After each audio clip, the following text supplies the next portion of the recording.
This is St. Louis Cardinals baseball. Tonight from Busch Stadium in downtown St. Louis, it's the I-70 Series interleague play. The Kansas City Royals and the St. Louis Cardinals. And welcome to the broadcast booth here at Busch Stadium with Rick Horton. I'm Dan McLaughlin. Jim Hayes is with us as well. Well, you got to turn the page from the Braves series, Ricky. The Cardinals were swept. Kansas City is here. The lefty Mike Minor going for the Royals. And the Cardinals need a big start from Adam Wainwright. Well, a tough loss, no doubt, in the last game against Atlanta. Really a tough series. But the right guy is pitching today. Adam Wainwright was meant to be a middle-of-the-rotation guy. But in Jack Flaherty's absence, he's become the ace of the staff. Last three starts, he's 2-0. ERA 2.57. Whip under 1. But I love the fact, Danny, that he's going 7 innings per start. He leads the club in innings pitched and starts in 2021. So among these pitchers, Adam Wainwright, third best in terms of most innings pitched per start in all of baseball this year. Zach Wheeler, Walker Buehler of the Dodgers, then Waino, Brandon Woodruff in the Central Division with Milwaukee, and then out west in Oakland, Chris Bassett of the Oakland A's. It's game number 1 of the weekend series. Couple of guys that'll be highlighted these next 3 nights. Yadier Molina, Whit Merrifield. It's game 1. The Kansas City Royals, the St. Louis Cardinals coming up on Bally Sports.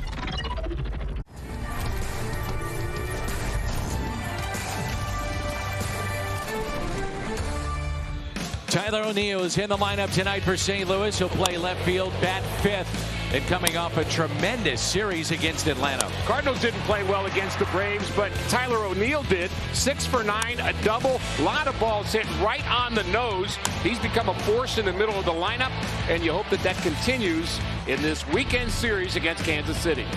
Old Uncle Charlie is on the mound tonight. Waino takes on the Royals. The first of 3 in this weekend series. First pitch, starting lineups comes your way next. Baseball on Bally Sports Midwest is brought to you by Budweiser. This Bud's for you. And by Chevrolet, the #1 selling brand in the St. Louis area. Find yours at your Mid-America Chevy dealer. That is outside the ballpark. Welcome inside game 1 of a weekend I-70 series. The Kansas City Royals, the St. Louis Cardinals in interleague play from Busch Stadium.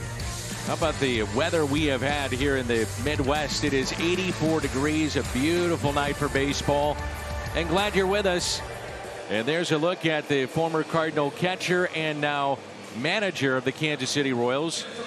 And that is Mike Matheny returning to Busch Stadium for the first time with fans in attendance after last year's visit. Remember, no fans in the stands. I'm sure a lot of feelings going on inside the heart and the head of Mike Matheny. He was here a long time as a player and a 7-year stint as a manager. And he knows a little bit about the Cardinal starter, Adam Wainwright. In fact, he caught him and he managed him. And now he's going to have to manage against him here tonight. Adam Wainwright is 9-6, and a key stat for him, 86-45 in career games following a loss, including 4-2 in 7 starts this year. The Hyundai pitch arsenal, and Ricky, this is the guy you want. He's going to throw a lot of curveballs. The usage on the curveball is up this year, almost 36%. And why not? When it's right, it's almost unhittable. But I also like the way Adam has been spotting his fastball, using his cutter. You know, this is not a guy that's just tricking people. He's going at hitters. And I find that he's been as aggressive as he's been in the last 5 years in terms of how he attacks hitters. Well, the Cardinals, Mike Shildt, Ali Marmol coming off a 3-game sweep, swept by the Atlanta Braves, and in 2 of those games they were winnable, certainly last night. So the Cardinals 13-14 since the beginning of July, and they enter this series a season high 11.5 games back in the NL Central. Whit Merrifield at the top of the Kansas City lineup. Nicky Lopez, Carlos Santana, Ryan O'Hearn, Hunter Dozier, Emmanuel Rivera, Gerard Dyson, second go around with Kansas City, Cam Gallagher, and Mike Minor. No Salvador Perez in their lineup tonight. Tonight marks the first game of the final third of the season. Game number 109. A lot of games left, but the Cardinals got a lot of work to do. What they really need to start doing, Dan, is kind of the age-old idea of just winning series. Adam Wainwright coming into this start in terms of strikeouts, 1,954, second all time. And the first pitch is a strike to Yadier Molina behind the plate. So those two, the battery mates yet again. He's third all time in wins, sixth in innings, and fourth in starts. And tonight, number 348 for Adam Wainwright. Lifted down the right field line and out of play off the bat of Whit Merrifield. And he's playing in his 415th consecutive game. So to catch Cal Ripken at 2,632, he'd only have to play 14 more full seasons and not get hurt. It shows you how amazing that stat is. But I like this guy as a player. He does a lot of things right. Runs well, fields well, hits well. You know, he's not your classic power hitter. He's not probably going to hit 30 home runs for you, but I'd take him anytime. He's got 29 stolen bases. You mentioned he runs well, and that is tops right now behind, or rather tops in all of baseball. Starling Marte behind him, two back, and the most hits, leadoff hitter since 2016. And Whit Merrifield, pretty exclusive list there. Very good players. He's at the top. Well, when you're a leadoff hitter, you're supposed to get hits leading off. I think that's in the name, isn't it? Absolutely. The 1-2 pitch got him to swing and chase, and a strikeout for Adam Wainwright.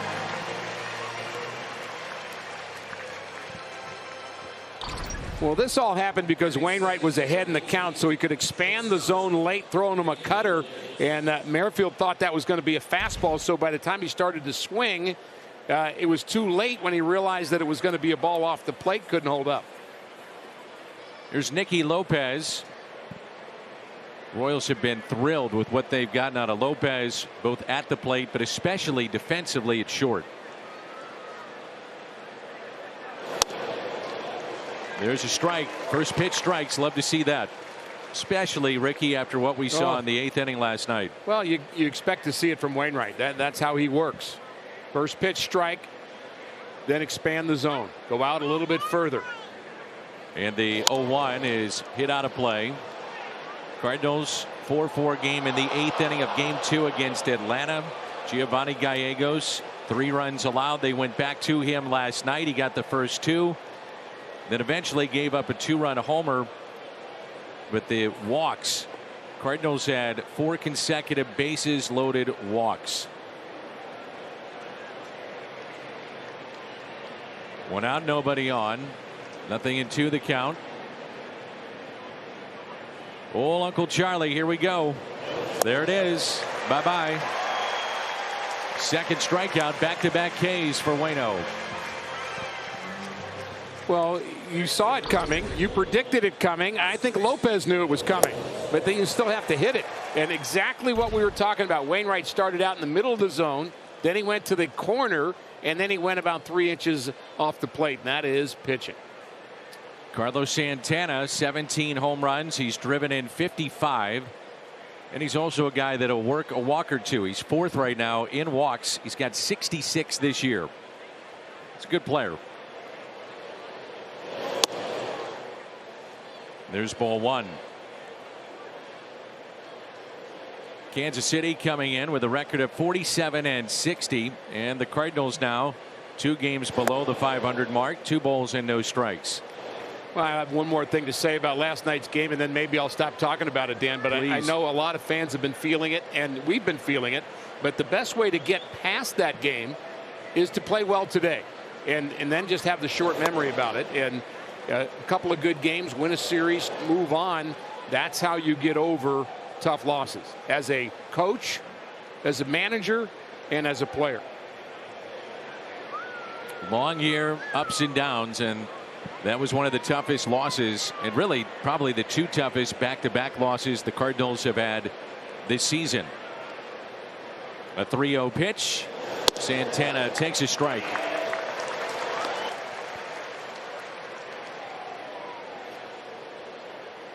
Cardinals have won 8 of Adams' last 10 starts. Waino himself 6-1 in the last 10 with an ERA about 2.5. A 3-1 pitch on a hop. Second baseman Tommy Edman makes the play. Royals go in order 1, 2, 3, and the Cardinals coming up in the home half of the first. The Kansas City Royals and the St. Louis Cardinals. The left-hander Mike Minor finishing up his warm-up tosses, and leading things off for the Cardinals will be Tommy Edman, followed by Dylan Carlson and Paul Goldschmidt. Nolan Arenado, Tyler O'Neill, Yadier Molina, Harrison Bader, Paul DeYoung, and the pitcher batting ninth, Adam Wainwright. So it's kind of been a flip-flopping here with the leadoff position with Dylan Carlson and Tommy Edman. Yeah, it has, and whether it's a lefty or a righty, and oddly with the left-hander Minor pitching today, his splits are not that much different, really. In fact, he's had a little more success against right-handed batters than left-handed batters this year. 5.7 innings pitched per start. I think that is a critical stat in 2021. How deep can your pitchers go to help out your bullpen? And Minor has had some good years with the Braves. Spent a year in the bullpen with Kansas City. Now he's back in their rotation. And the first pitch taken high by Tommy Edman. The Hyundai pitch arsenal for this lefty.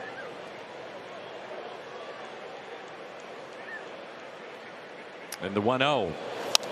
Fouled back by Tommy Edman.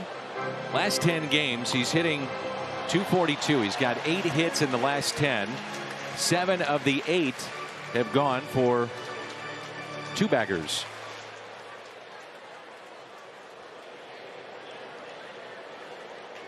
The 1-1 pitch to the Cardinals switch hitter, bounced to short. Nicky Lopez, 66 games in a row without an error at short, and that now is a major league record. 66. It's a long time in that position. Well, you're going to get a lot of action at short and a lot of plays at the bag on double plays, and here he gets the first chance of the game, and he's flawless with it. And I like the way Tommy Edman was hustling down the line. Heart and Hustle Award winner for the Cardinals, and that's voted on by a lot of people, Dan, but mostly ex-players. I get that ballot every year, and I know that players appreciate, former players appreciate players who play the game hard. You know, I'm asked about the most concerning the Cardinals from ex-players, Tommy Edman. They love the way he goes about his business. May not be the flashiest, may not be the best, but man, is he a good little player. I met a young lady the other day that was telling me how much she loved Tommy Edman, and she had that little twinkle in her eye, and she had just celebrated her 101st birthday, and she said, I think he's pretty cute. I like him. Is that right? Yeah, it was great. I haven't had a chance to tell Tommy that yet. I'm sure he'll be. And she's 101. 101, you bet. Well, we got to let her know that Tommy is married. Well, you know, I think she does know that. Hey, she's 101, and she said, the heck with it. Why not? The 1-2 is put into play. Nicky Lopez fires it to first, and they just get Carlson by a half step. Let's go around the horn, presented by Dobbs Tire and Auto Centers. Dozier, Dyson, O'Hearn. That's the trio in the outfield. Rivera, Lopez, Merrifield, Santana on the infield, and Cam Gallagher is behind the plate.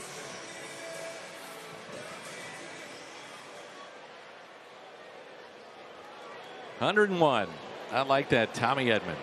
All right. Well, and then she actually kind of came back with another line and said, I kind of like Bader too. And my guess is, my hope is that she just likes the fact that they both hustle so much. That's what it's got to be, Ricky. 1 ball, 1 strike on Paul Goldschmidt. Minor has gotten the first 2 to ground to short. That was Edman and Carlson. And the 1-1. Fouled back, and it's 1-2. Look at you before the game, shaking hands, kissing babies, and saying hello to young ladies that are 101. It's amazing. Here's a 1-2 pitch. Inside, and it's 2-2. Actually met a nice lady right outside our door coming in today. It was 90 today, and she wanted to be at the ballpark for her 90th birthday. Love it. No other place she'd rather be than be here at the ballpark.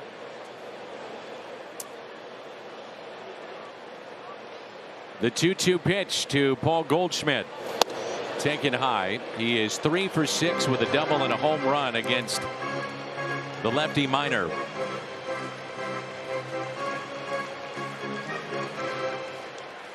Minor lost to the Blue Jays 4-0 last time out. That was a week ago. 7 innings, 4 runs in that game. 3-2 pitch. And Goldie hits a high fly ball into deep left center. Dyson back at the wall. Gone! Home run Goldie, number 18. Happy fans, and you gotta love it when you're here at the ballpark. 1-0 St. Louis.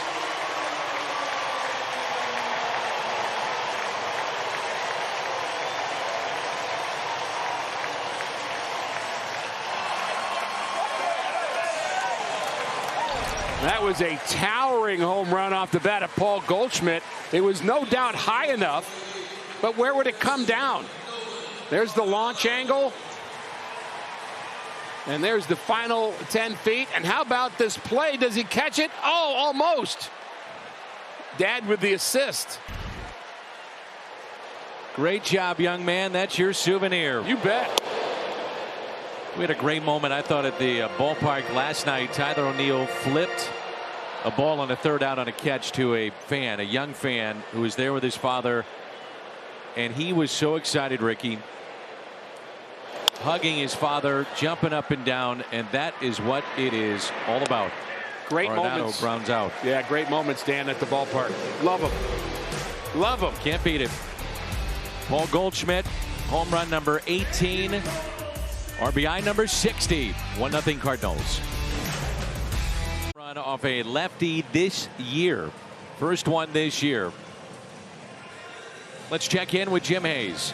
Danny, Adam Wainwright has been the definition of stopper this season. Unfortunately, he'll need to be that again tonight. 4 times this season, Waino has started a game where the Cards were carrying a losing streak of 2 or more games.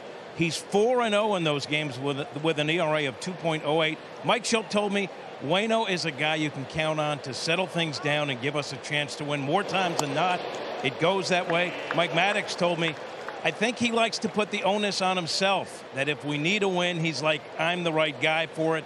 He loves being that guy, Danny. Waino's been that guy for quite a while, hasn't he? Absolutely, and another chance tonight to stop a losing skid. The 0-1 to Ryan O'Hearn is taken for a ball, 1-1. The only thing that Adam would like better would be having the pressure on him to win the 6th straight game in a row as a starter. Of course, he'd prefer that, but he takes his responsibility of his veteran status very seriously. And the 1-1 pitch. You find it shocking that that is Goldie's first home run off a lefty. So the last one he had was in 2020 off the Reds' Amir Garrett. Shift on the right side. O'Hearn with 9 home runs this year, 8 of the 9 away from Kauffman Stadium. That's it out of play and a souvenir here at Busch Stadium. Adam Wainwright coming off a win, and that was on Saturday, 7-3 against the Twins. 3 runs in 7 innings.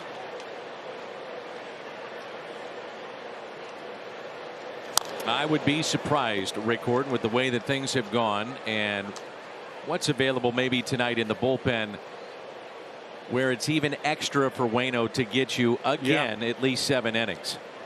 Well, I'm sure he's thinking that way. I mean, Adam's been saying this year several times. He said it in Zoom calls after games. I want my pitch total to be in line with the number of innings I've had. So if it's the 7th inning of a game, I want my pitch total to be 70 something.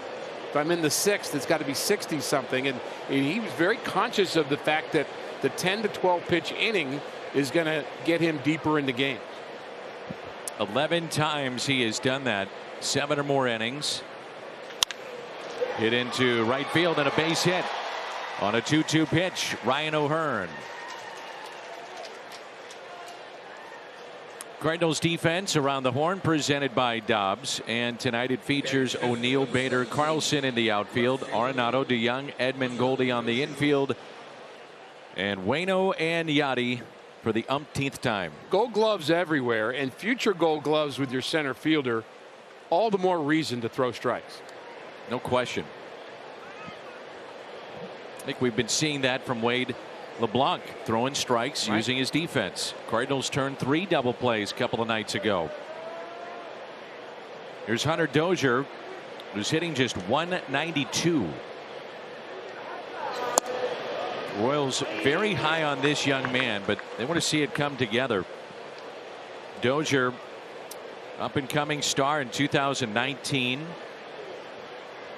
Played 139 games, popped 26 homers, drove in 84. Since that time, about the same amount of games, 139. He's got 14 home runs and only 42 RBI. Now a double play ball. DeYoung, Edman, Goldie, and 6-4-3 off the bat of Hunter Dozier in the double play. That's another way you keep your pitch count down and get deeper into games. You're not afraid to get a little contact. Also reminiscent of Wade LeBlanc and what we've seen from him. And again, you have the defense behind you. You can get 2 outs with 1 pitch. What's wrong with that? Emmanuel Rivera, the third baseman, hitting .231. No home runs, and he's driven in 2. Cardinals catch a break without Salvador Perez. He of the 27 home runs not in their lineup. He's back at the team hotel resting. It is a non-COVID issue, feeling under the weather. Big breaking ball and a strike. So as much as the Cardinals catch a break, I still love seeing the great players in the game, and he certainly is one of them. A shift on the left side of the infield. And the 1-1 is tapped foul. When I saw Perez when he first came to the big leagues, I thought, boy, this guy has a lot of energy. I like watching him catch, and we'll just have to see how well he hits. Well, that was answered pretty quickly. Absolutely. He's a force. No question. Mike Matheny saying the other day he's one of the greatest catchers I've ever seen in my life. And he was talking about all around hitting, defense. Yeah. He's a Gold Glover. The 1-2 pitch, swung on and missed. Strikeout number 3 for Adam Wainwright. Third strikeout for Waino ends the top of the second. O'Neill, Molina, Bader coming up. 1-0 Cardinals midway through 2. Your next visit to Busch Stadium. Buy and manage game tickets, redeem offers, access exclusive content, much more, all with the MLB Ballpark app. Tyler O'Neill has reached base in 10 of his last 14 plate appearances. Went 6 for 9 against the Atlanta Braves. So he has been locked in last handful of games. And it continues tonight with a base hit into center. Just thinking, Dan, I can't recall a time this year, and maybe it's hoping for too much to have 3 guys hot at the same time, but the middle of the lineup to have Goldschmidt, Arenado, and O'Neill all firing on all cylinders all at the same time, that is what the Cardinals need. No Salvador Perez tonight, but there is Yachty. 17 All-Star games between them, 14 Gold Gloves, 3 World Championships.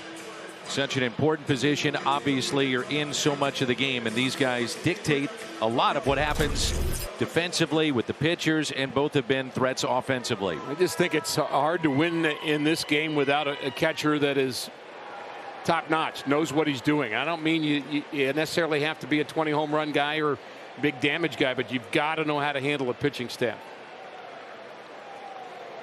And the first pitch inside.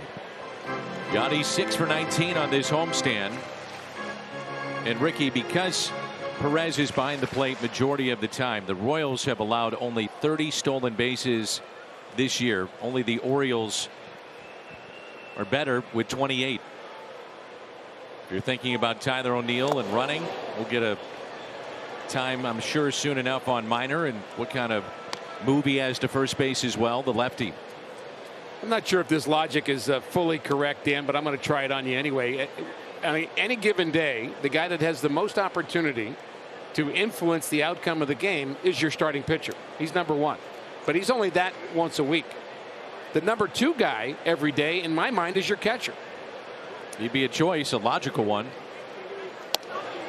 Controlling the running game that you're talking about, working with the pitcher, number two, maybe being an offensive threat, number three. I just think more than likely that's a guy that's going to be your number two choice, but he's that every day. Yes. That's how important that position is. See if they turn him loose on 3-0. O'Neill, your runner at first base. Why not? Turn him loose. They did. It's been taking some pretty good hacks, too.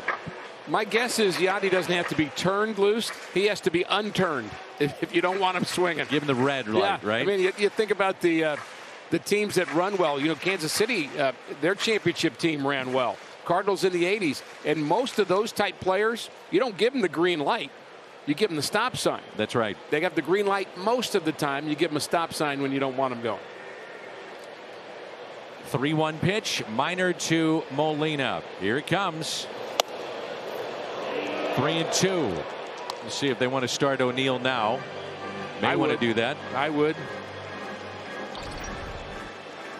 Yadi, a guy that doesn't strike out all that much and has not been hitting for extra base power here recently. So a lot of balls on the ground. So you start O'Neill, maybe potentially stay out of a double play.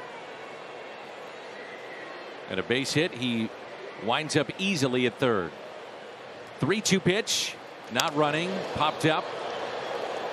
And out of play. I think your point is good, Dan. There are two reasons to run a guy in this situation. One is you're trying to create an opportunity to get him into scoring position, maybe get him to third eventually with less than 2 outs. So you're trying to make something happen. The other thing is you're trying to keep something from happening, and that would be a potential double play. And I would send it. Royals come in playing pretty good baseball here. Mike Matheny's club, they have won 10 of 15, 11-7 since the All-Star break. Not running, and the pitch is taken low, and it's a walk. Ricky Horton, your Toyota key to the game. Well, here's my key to the game. The Cardinals need to find a way to play a hard 8.5. I know I sound like Tony La Russa saying that, but what I mean by that is a full game, Dan, where everything works all the way through according to plan. You know, the Cardinals have had so many games in the last couple of weeks where the pitching's been good, but the hitting wasn't there. The hitting's been good, and the defense. I mean, you've got to play in all aspects of the game well for 8.5 innings, and that's how you win games. And clearly that happened in the final game against Atlanta. It was a terrific game, except for the last 2 innings. And you've got to find a way to overcome that. Harrison Bader, 2 runners on, nobody out. And the first pitch taken low for a ball.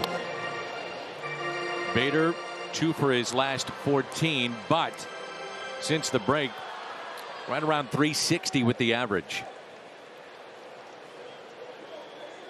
And we talk about the injuries the Cardinals have had, and Flaherty's stands out. This was a big one too. Harrison Bader. Yep. The 1-0. Bader down the left field line. It is foul. Cardinals outfield defense when Bader was not playing was one of the I'm not going to say the worst defenses, but it was in the bottom third, maybe the bottom quarter in MLB in terms of all the defensive metrics. But since he's been back, now they're in the top 5. A drastic difference with Bader in center. And Edman then can shift to second base. I mean, you're talking about the trickle down effect of his presence in center. It's a ball and a strike on Harrison Bader. Inning started with a base hit by O'Neill. Walk by Yadier Molina on a 3-2 pitch. And a count of 1 ball, 1 strike on Bader.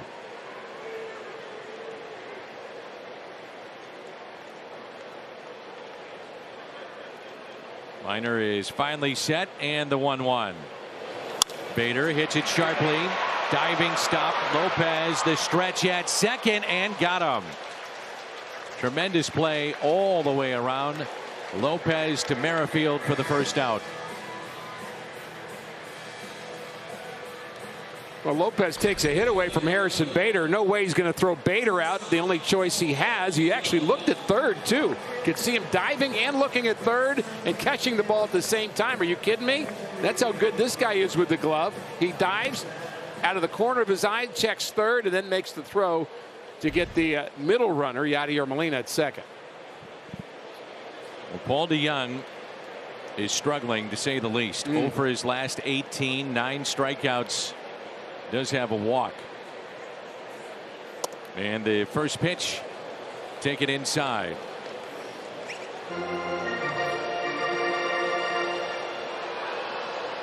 Look inside from across the street and Ballpark Village. Love that shot.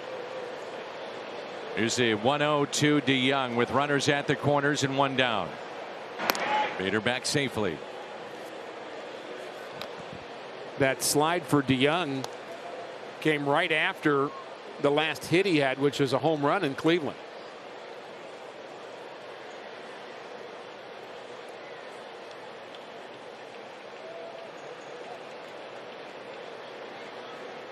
Here's a 1-0 pitch to Paul DeJong.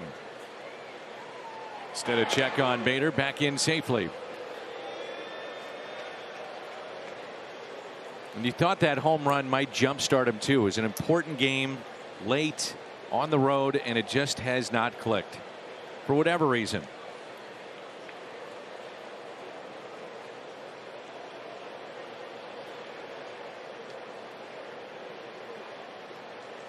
Here's a 1-0 pitch. Base hit into left. Snaps in 0 for 18. 2-0 Cardinals. As DeJong drives in his 34th. And he needed that in the worst way.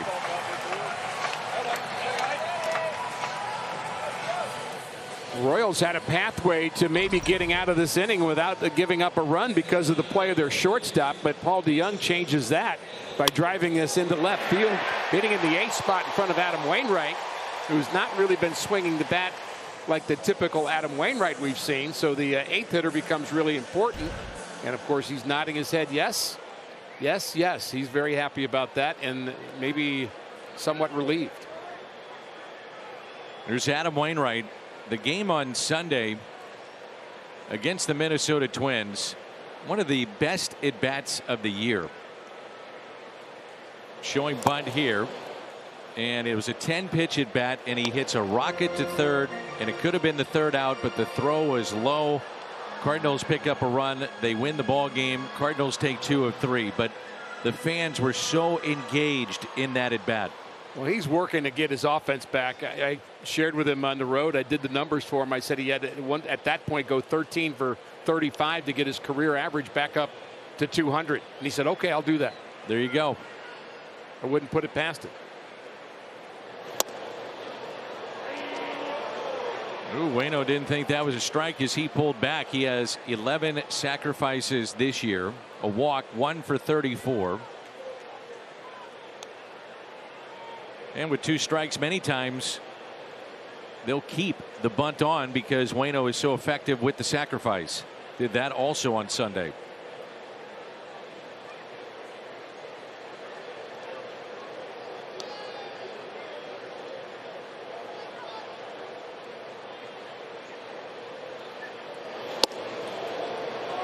That might have been a better pitch than the previous.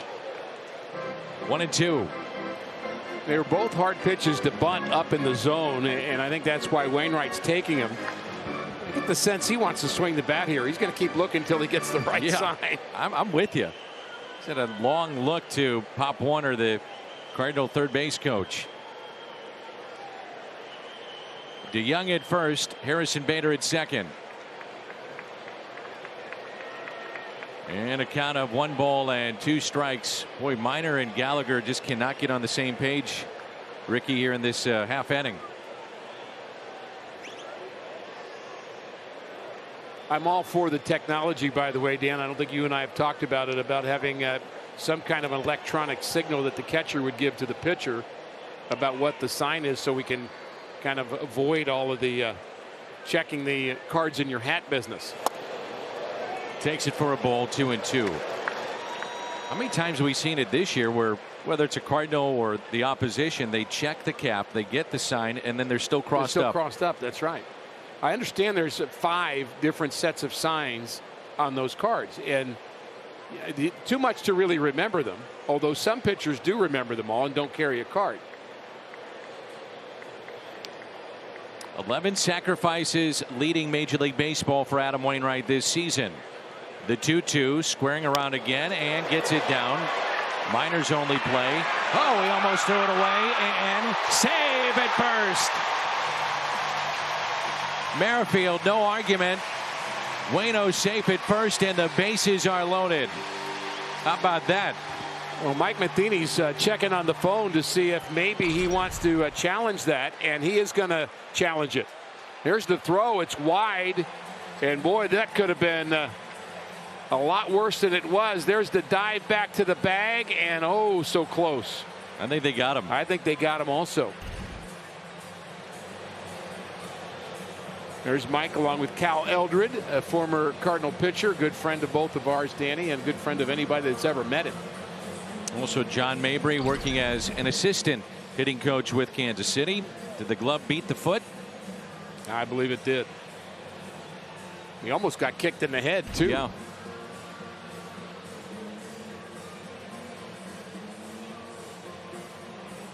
So he is out. Be his 12th sacrifice this year.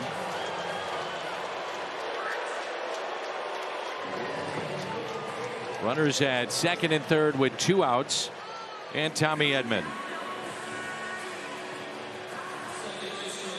That's Ted Barrett, our home plate umpire, and we were a part of a seminar a couple years ago that Ted Barrett led that was all about the umpires letting the fans know what was going on in the ballpark after a challenged play, after a review, and they were going to mic up the umpires, and that kind of went out the window with COVID, unfortunately.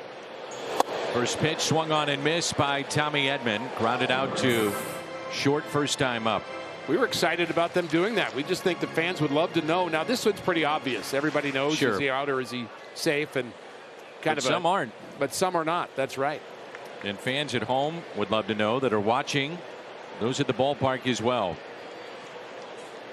The 0-1 pitch. A ball and a strike.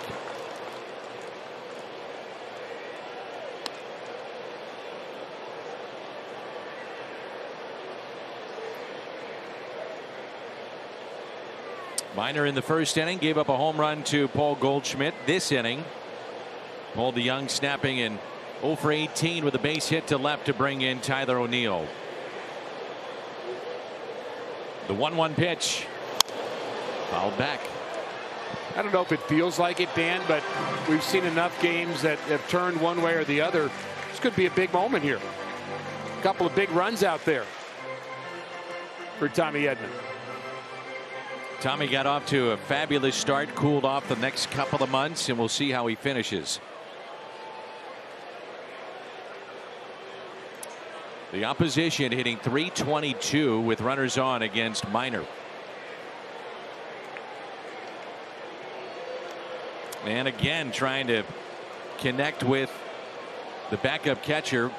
Gets a start tonight, Cam Gallagher. The backup to him, by the way, is Carlos Santana, their first baseman tonight. The 1-2 pitch. Cardinals will strand a pair, but they pick up a run. Began with Tyler O'Neill with a base hit into center. The walk to Molina, then to Young.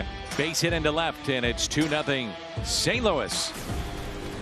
And you'll get that Cardinals Hall of Fame bobblehead courtesy of Busey Bank. It's the Whitey Herzog fishing bobblehead, and that will be tomorrow. Cardinals.com to get your tickets. Paul DeYoung snapping an 0 for 18 and a base hit. Run batted in. Makes it 2-0 Cardinals as we move to the top of the third. I love Whitey's outfitted that bobblehead. It looks like he's ready to go play golf after he fishes. He's got kind of the preppy look there, doesn't he? Absolutely. He's a preppy guy. I don't know if that's ever been said about Whitey. I've been fishing with him a lot, and I don't know. I don't know if I've seen him wear that particular outfit. Loving talking to Bruce Sutter, and this is Gerard Dyson. He said he learned so much baseball on a boat. Yes. With Whitey. Yes. Game would end. Guys would stick around afterwards, talk about the game, maybe have some of St. Louis's finest. Wake up the next morning, meet Whitey, go do some fishing, and then he said he would pick his brain. You know, what were you thinking here in the 6th? Why did you make this move in the 7th? Were you not thinking about coming to me in the 9th because of previous appearances and resting? I mean, he said it was just incredible the amount of knowledge he got by fishing with Whitey. I don't believe I'd ever fished in my life until I came to St. Louis, and I think Whitey may have had Darryl Porter come to me and get me all outfitted with stuff. He wanted every pitcher to go fishing in the morning. Then if you caught fish, he wouldn't let you clean them. That was his one rule. This is Cam Gallagher, and he wanted you guys not to think about baseball. Of course, to do something else, and then go home and take a nap and come to the ballpark ready to play. Love it. Now, I don't know if that would work today necessarily. You'd have to give up video or lifting or something. Well, we got a little taste of it last year where players could not report until, let's say, 4:30 to the ballpark, and you're traveling with the radio team on the road, and there's what, 4 buses that go to the ballpark? There's 4 buses, and one of the things that you're hearing more and more from coaches is that I think they like the change, and players like the change of not being there so early. Back to Waino. Gallagher over his last 23, and I bring up the buses because they're trying to be very safe with the traveling party. So you have 4 different buses, sometimes 5, and they leave in what, increments of 15-30 minutes, a half hour off. I mean, but they don't leave as early. They're not leaving. The staff bus is the first one, and that's about 4 hours before the game, but it used to be 6 hours before. Oh, Ricky, we were down in Atlanta pre-COVID, obviously, at 10 a.m. You and I remember we went for a run or did something, and it was 10 o'clock in the morning, and they're going. They're in the lobby getting ready to go to the ballpark. It's crazy. You and I didn't even know what day it was yet. No. I think you have to get away from the game. Yeah. It's so mentally tough for a player. You just got to find something else to take your mind away from the game, because you know for 7 months it's all they're thinking about when they're awake. I don't know if that struck you when I made the comment that this is the first game of the last third of the season. But think about how many games the Cardinals have played already this year, and you put that up against the shortened season of 2020, and you've played 108 games. But guess what? You still got a ton left. Strikeout number 4 for Adam Wainwright. First time through the lineup. It's 2-0 St. Louis. In beverage every game day at McDonald's. Going back to your point that you were making, Ricky, about 60 games last year. So now here we really do get, and I know it's cliche, but the dog days of the season and the summer, how these arms and bodies respond to a truncated season. Well, if anybody has ever been around or participated in or knows somebody who's done a marathon, I mean, the hard mile is what, mile 17 or mile 18, because you think about how many miles you've run, and then it dawns on you how much further you have to go. And so you just get kind of stuck right there. And when you can see the finish line, that's a different story. But August is that kind of not quite far enough through the season to see the finish line. But you know you've got a lot of work ahead, but there's also a lot in the rearview mirror that you can't change. We'll see how these arms continue to respond. Yeah, deal with it and move on. Dylan Carlson grounded out to short, hitting .315 against left-handed pitching this year. The 1-0. 1 ball and 1 strike. You know, watching now Dylan for basically a year and a half, and it was about this time when he got called up last year. We see that he does take a lot of pitches, sees a lot of pitches, and this is probably the type of hitter to expect going forward. We got his 100th hit during this homestand. So you look at the switch hitters in baseball, Tommy Edman and he are on that list for most hits among switch hitters. But Dylan's also on every category at the top of the list or near the top in terms of National League rookies. Along with Jonathan India, Pavin Smith, those are the three best hitters, I would say. And Patrick Wisdom's had good power, but I'm talking about guys that have just had a sustained season, and those three are pretty close. India's a nice player, isn't he? Yes, he is. So Pavin Smith in the first series against the Cardinals in Arizona was very good.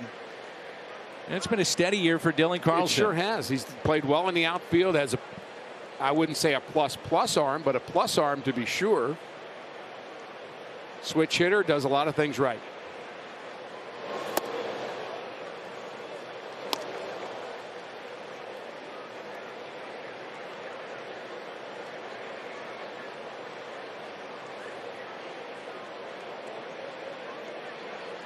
The 2-2 pitch to Dylan Carlson. Full count. It's Billikens night here at the ballpark. Javante Perkins of the men's basketball team throwing out a ceremonial first pitch. Chris May here. He had the chance to visit with the Cat. St. Louis U. 3-2 pitch. And a strikeout of Carlson.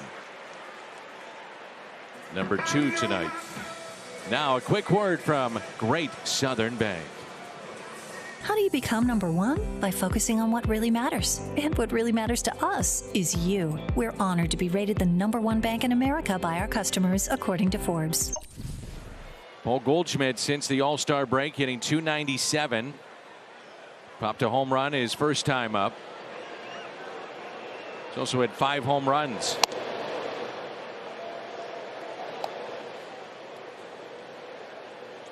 As he goes, Arenado goes. In many ways, the Cardinals offense goes.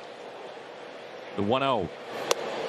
I can't remember a time, Ricky, that let's say 14 days, 2 weeks, where both have clicked and just carried the team. It's been some days in there, but not a sustained long period. Out of play, 2-1. StatCast powered by Google Cloud, taking you back to the first inning. Home run number 18. And this was a bomb. This was way in the air. The exit velocity 106. Projected distance over 400 feet. And the Cardinals have won when they win games. Goldie hits 338, Dan. Yeah. To your point. And when they lose, he hits 194. So in my mind, he's more than any player on the team, the bellwether player on this team.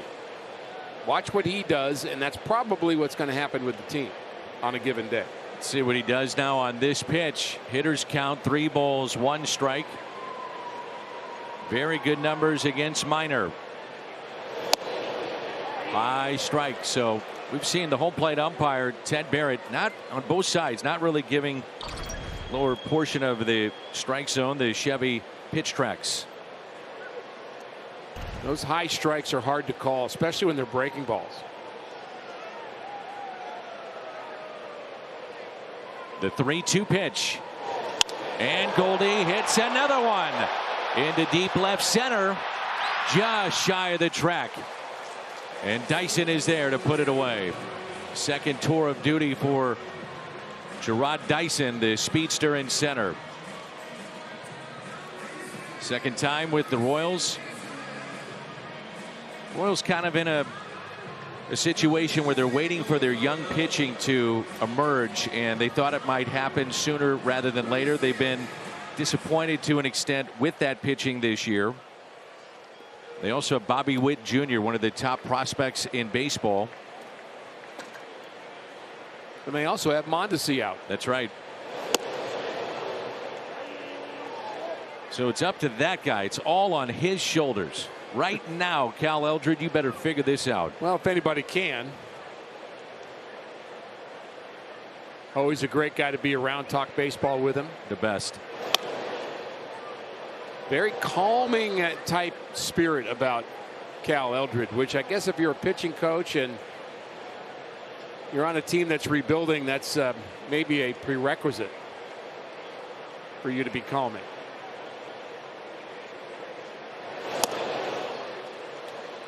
One and two, the count on Nolan Arenado.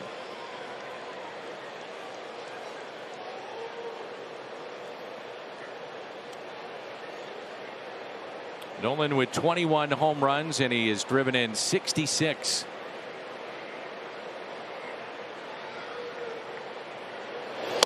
Couldn't hold up. Strikeout.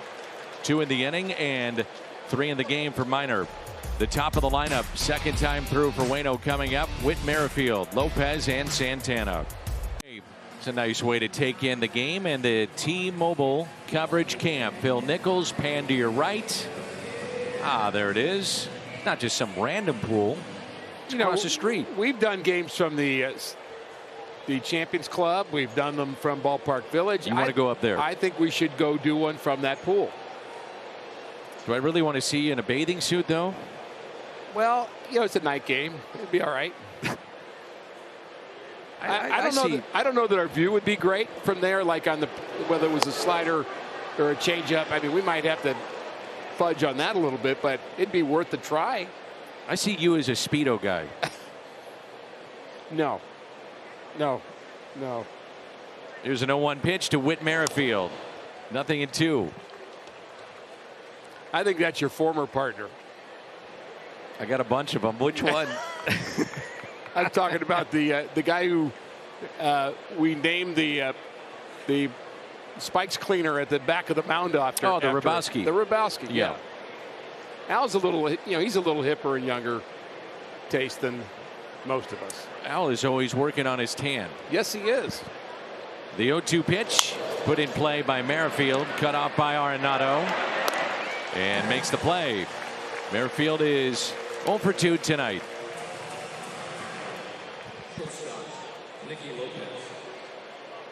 Nicky Lopez struck out his first time up. Waino has allowed just 1 hit. He has struck out 4.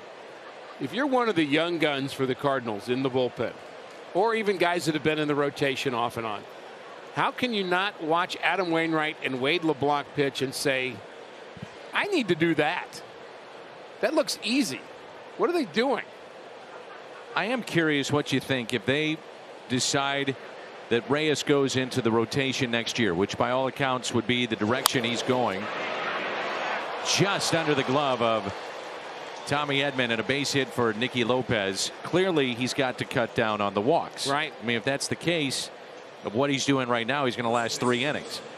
So that's got to happen. But I do wonder if he becomes not as much max effort to stay in games because you're a starter, and with that, maybe better location. Max effort pitchers make us say, wow, did you see that? It was 100. But I don't think it's in the best interest of the pitcher, even as a reliever.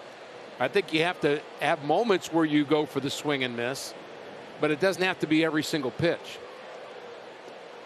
And I think that's something that maybe the pendulum will slide back in the other direction, I think, before too long. Sure. It's not sustainable to have young pitchers with high walk rates at that level. I'm not talking about the Cardinals specifically, just in baseball in general. You're already carrying 13, 14 pitchers. You can't carry 18. You've got to find a way to go more innings. Shift on the right side of the infield for Carlos Santana. Cardinals turn to double play. 6-4-3 off the bat of Dozier in the second. Cardinals have really pitched him well over the years. 9 for 56 against St. Louis pitching. That's a 161 average. And the Cardinals have played well since 1997 against the Royals in interleague play. St. Louis 20 games above 500 against Kansas City. Cardinals will be at Kauffman Stadium across the state next weekend. The 2-0 pitch goes with a curveball, and it's 2-1.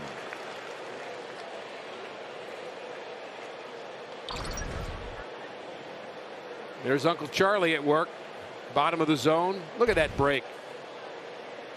The vertical break on that is extraordinary.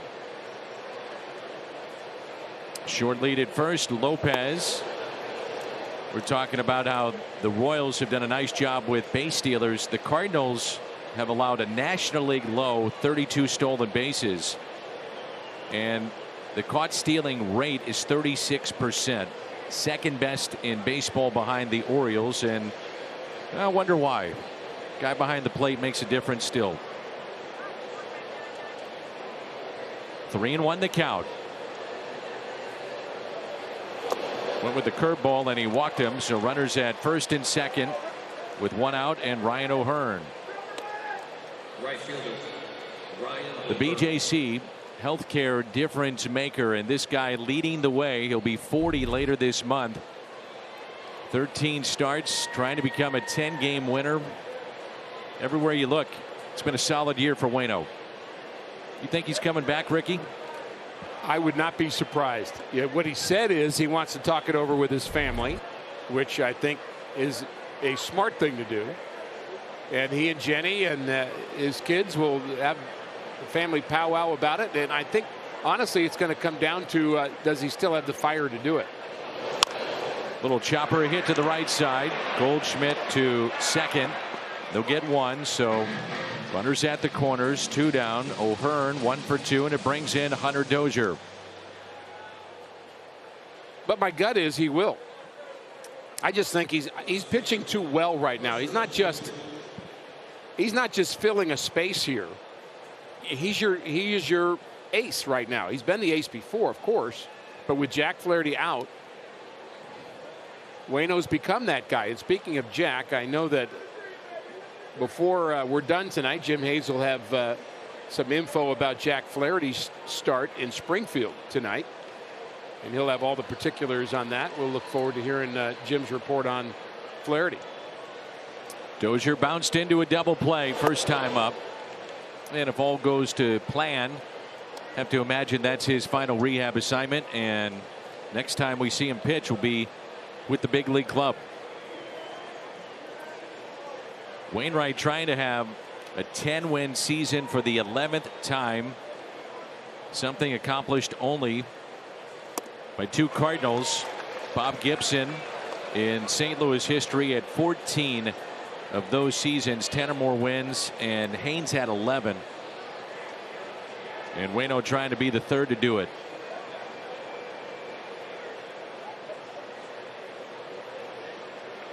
Hunter Dozier 1 for his last 15.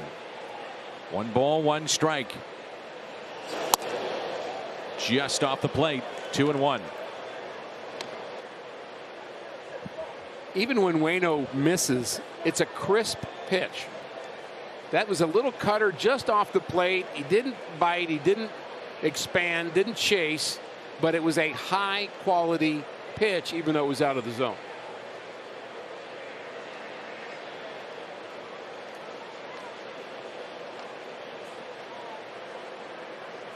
The 2-1. Emmanuel Rivera on deck. 3 balls, 1 strike. With 2 outs and 2 on.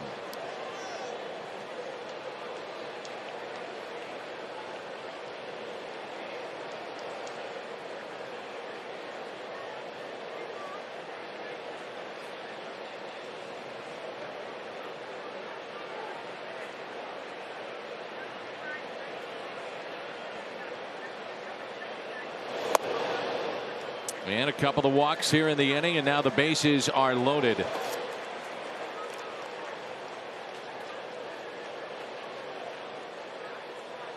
I cringe when that happens right now with the Cardinals. Oh boy.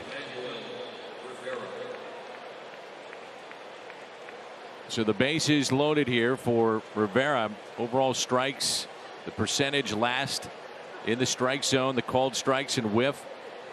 So you're all bottom 5.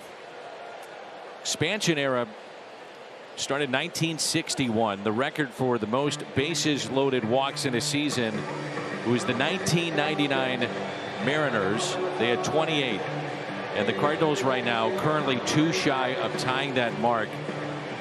Next closest, the Rangers with 13. So it's the walks that hit batters. It's been problematic. And when you have the walks, I mean, there's Mike Schilt has been talking about buckets of walks, Dan. Like, there are different buckets. One walk is a walk that, well, you're pitching around the guy and you want to be careful with him. Then there's a walk that, is just a close pitch that doesn't go your way. And then there's the walk where it's just non-competitive. I mean, you're just nowhere near the zone. And that's the one, those are the ones that we've had too many of. And you're not even mentioning in that 26 total the number of times the Cardinals have hit batters with the bases loaded. You add that to the list, that's a lot of free passes. And the oddity of all that, the opposition hitting 181 against the Cardinals with the bases loaded. And that's the lowest in baseball. And it'll go down even further. Gets out of the bases loaded jam. Tommy Edman playing up the middle. Couple of walks, no damage done. And St. Louis on top. All on Valley Sports Midwest is brought to you by Ford, the official car and truck of the Cardinals. And by Missouri Baptist Medical Center. Doctors call it world-class medicine. You'll call it MOBAP. With Ricky Horton, I'm Dan McLaughlin. Jim Hayes is with us as well. Home run by Goldschmidt. Base hit, RBI by DeYoung. 2-0 our score. And Tyler O'Neill, who singled his first time up, scored a run. Looks at strike one.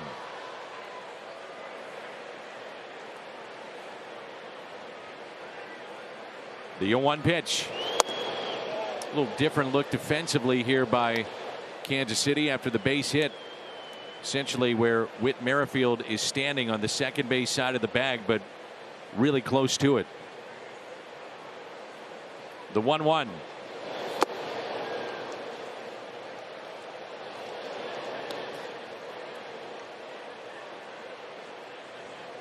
I think defenses should adapt to whatever's going on a particular day or a particular week with a player. The 2-1 pitch. 3-1. You and I spotted that there were teams that were playing Colton Wong the wrong way for an entire half of a season. No doubt. Because they were using old information. If you look at what he had been doing the month prior, you would not have had three guys on the right side of the infield. But they continued to do it. 3-1 into center. Dyson back. Gone! Home run to dead center field. Tyler O'Neill, and it's 3-0 Cardinals.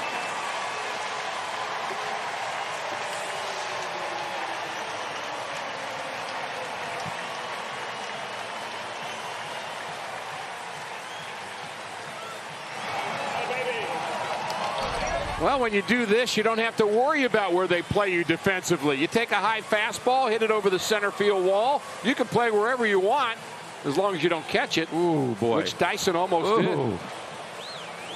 Not quite to the pool, but a good fireworks show nonetheless.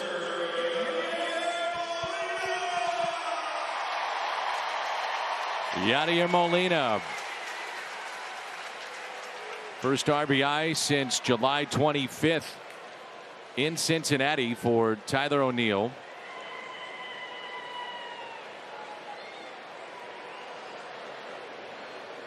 Molina in his career a .307 hitter against the Royals. And he takes a pitch high. Tyler O'Neill right now is locked in.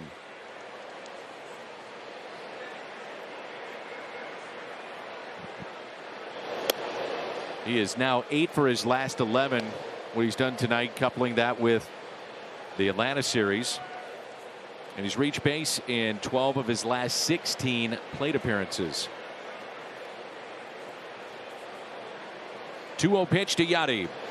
3-0. The only one locked in more than Yadier Molina right now is our guest PA announcer for this inning. Well, he got him fired up, didn't he? Yes, he did. Todd Thomas asked him, who's your favorite player? Screamed Yadi during the break, and so Yadi came up. They said, take over. John Hewlett, step aside.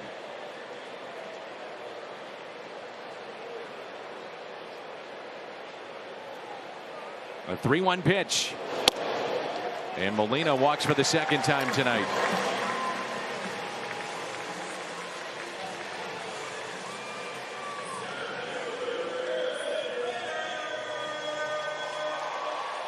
I guess they like him so much he gets to do Bader and everybody else this inning. I think he's the guest guy for the inning. I think that's right.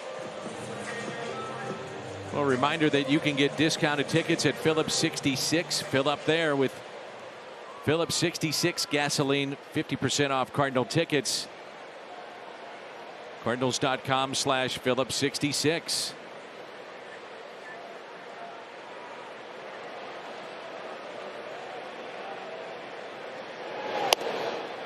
And ball to Harrison Bader. So Waino, a couple of innings in which looked like he was going to cruise and then hit a little bit of a wall, but no damage done. And his battery mate tonight, Yadier Molina, a couple of walks. And for these two guys, 295 starts together. Phenomenal. Phenomenal how many times they've been together.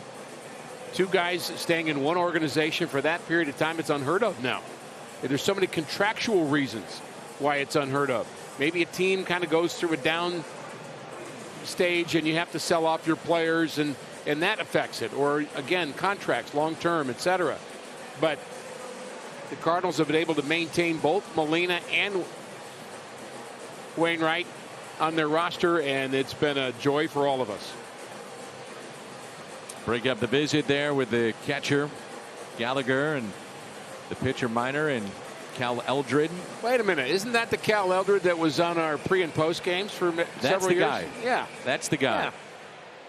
And wait a minute, isn't that Mike Matheny? Wasn't he on our pre and post games? He was on those too. Huh. So where do you think you're going? I guess it's a stepping stone. I'm telling you. Here's a 1-0 pitch now to Bader. And a strike, 1-1. Or maybe Brad or Jimmy or Ank. Yeah. You never know.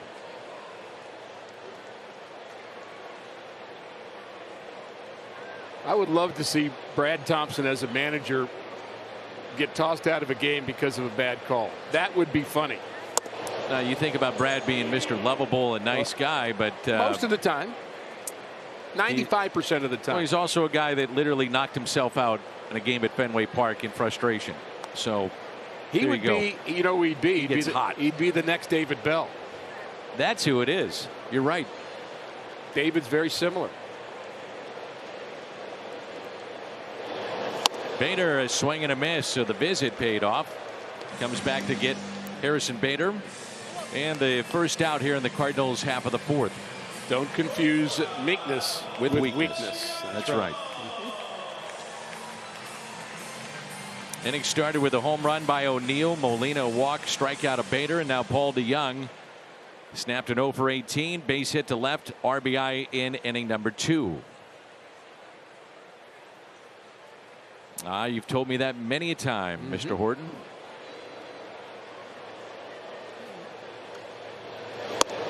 A strike 2, DeYoung. Well, since that visit, Mike Minor pounding the strike zone with fastballs. Actually does not throw fastballs typically a high percentage of the time. The 0-1. Right field. O'Hearn is there to make the catch. Guy's throwing that breaking ball a lot too.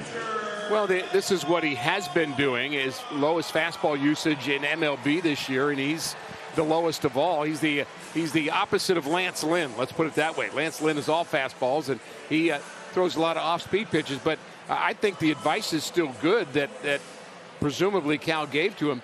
If you want to get your command back, it still starts with your fastball. The release point comes a little more naturally, and then everything else can flow from there. So 2 outs and a runner at first base. Strike 1 on Adam Wainwright. 1 for 34 this year. That is surprising. Waino can swing the bat. Sacrifice number 12 to lead all of baseball his first time up.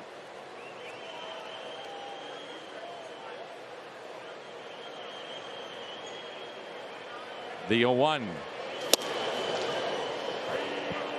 Waino has won a Gold Glove. He's also won a Silver Slugger. I believe he's more proud of the Silver Slugger. I would agree.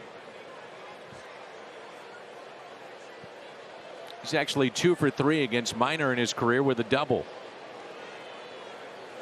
And strikes out here. Minor gets a couple of strikeouts. That's 5 in this game, but a home run hit by Tyler O'Neill. His 18th, and he's driven in 41. 3-0 St. Louis.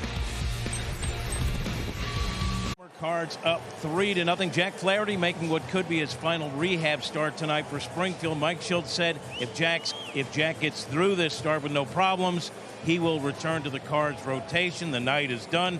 Jack went 4 innings, gave up 3 hits, 3 runs, just 2 earned, a total of 75 pitches, 50 were strikes. Danny, if Jack feels good physically, Mike Schultz says he's back.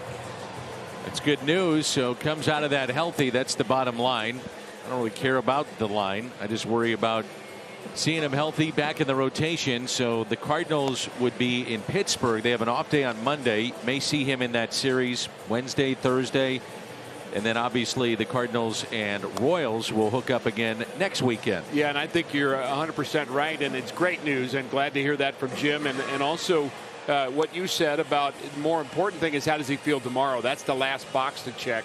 And great that he comes out feeling good today and gets the pitch total up to 75. But, you know, what's he like in the morning? Is it right? Does it feel awkward? And let's hope that's all good. And Jack will be back in the rotation. I don't know if that's going to be the panacea for the Cardinals. I just don't know that, you know, everything's going to flip on a dime just because Flaherty's back. But boy, is it going to help. There's something about having your horse to start a series or pitch a big game that just is kind of infectious for the rest of the team. Wainwright made the final out, so just finished up his warm-up tosses. And here is Dyson, grounded out to second, first time up. 7, 8, and 9 here in the top of 5. Dyson with 263 career steals. 183 of those with the Royals, 5th all time, and he rounds out to second baseman Tommy Edman.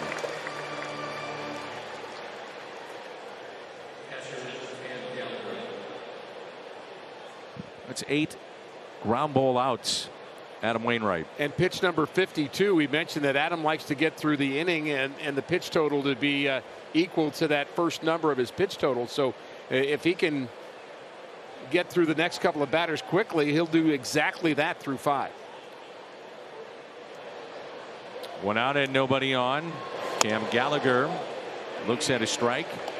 I do wonder about tonight if there are some emotions for Mike Matheny. Now, he was back last year with the Kansas City Royals, but obviously no fans in the ballpark. Managed the Cardinals from 2012 to 18.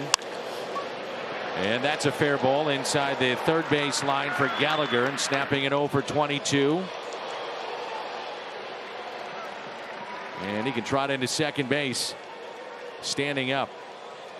So Mike Matheny, his time with the St. Louis Cardinals as a manager, 4 straight playoff appearances from 12 through 15. And the Cardinals won the NL pennant in 2013. 4-time Gold Glover in his career. 2 times with the Cardinals. Actually held the record for most consecutive errorless games as a catcher. I believe that still stands in the National League. And a really outstanding receiver. You know, he worked so hard at being a good receiver, and he would do it between innings. We'd watch him block pitches during warm-ups in between innings, and he did that religiously. And Mike was as hard a worker as you're ever going to be around, and really cares about the job of managing. He's made some adjustments.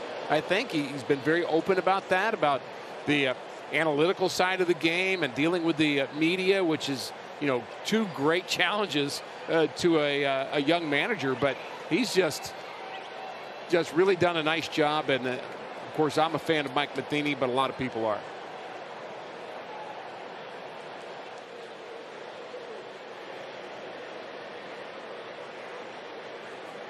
Here's an 0-1 pitch. Now 0-2. So I guess it was a week ago. Chris Sale was making a start on a rehab assignment for Boston, and his son Tate made an incredible catch in center field in that rehab start. The 0-2 pitch. 1-2.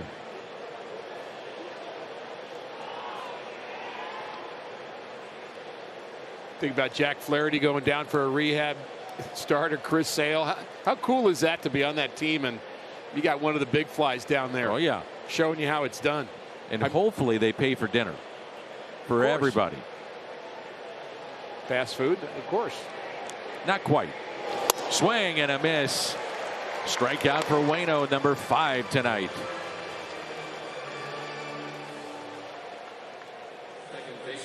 The Kia player profile, Whit Merrifield. Mentioned all the consecutive games, a leader in that category. And the most hits since 2017, ahead of Charlie Blackmon, DJ LeMahieu, Nolan Arenado, Freddie Freeman, and also can run. 29 stolen bases this season.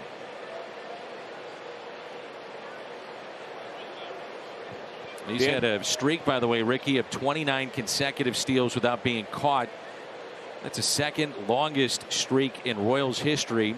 And he's closing in on Willie Wilson, who could fly at 32 consecutive stolen bases back in 1980. He's a good player. He's a complete player is what he is, and enough to have a conversation on the mound about how you pitch to him with first base open. Sure.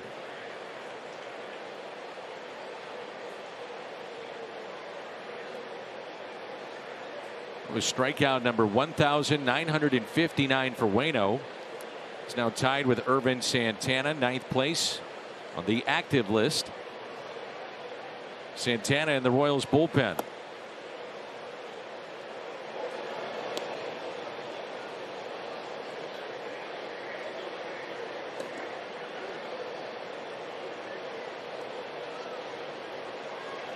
Play him straight away and just about straight up on the infield, a little bit to pull.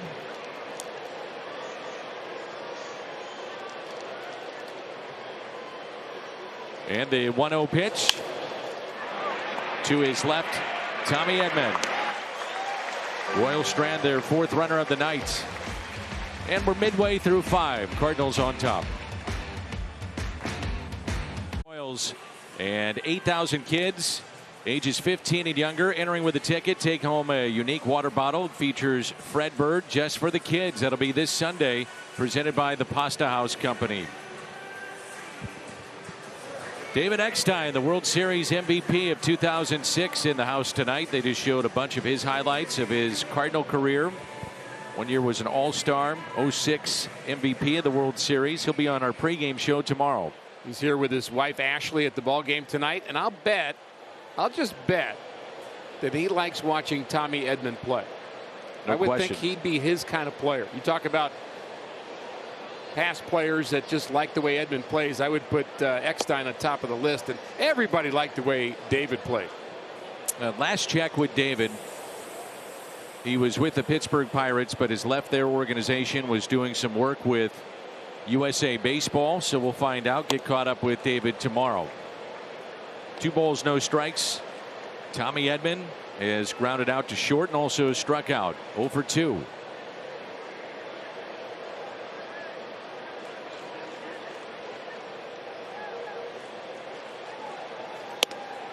Danny, I'm a big fan of Tommy Edman. I have since the first time I saw him play. And of course, a Stanford guy, he's not used to getting anything other than an A. I mean, he probably got a lot of A's in his life, but I'd have to say, fair to say, he's probably been a C or a C+ this year for the Cardinals. There's more at Tommy Edman that can happen, that can be sustained, I think, in his big league career. You just expect him to hit a little higher, and I think that's going to happen. Full count on Tommy Edman. I really felt the first couple of months he saved the Cardinals because of his versatility and being able to play the outfield. O'Neill was out, Bader was out, and you were forced to put him in right, and he had never played a professional inning in the outfield prior to Major League Baseball. That tells you what kind of athlete he is as he strikes out here, and that's number 6 for the lefty Minor. Minor has a deceptiveness to him, and that's the little cutter that he's been throwing at the top of the zone that just breaks right towards that upper half, and the Cardinals are getting late swings at that. They think it's going to be a ball, then by the time they swing, it's past them. This would be pitch number 81 for Minor, and Waino has gotten through 5 with 60 pitches. Very efficient tonight. And a ball inside to Dylan Carlson. 0 for 2 tonight, grounded out to short, also struck out. Extra bases here for Dylan Carlson. Down into the left field corner. And a double for the Cardinal right fielder.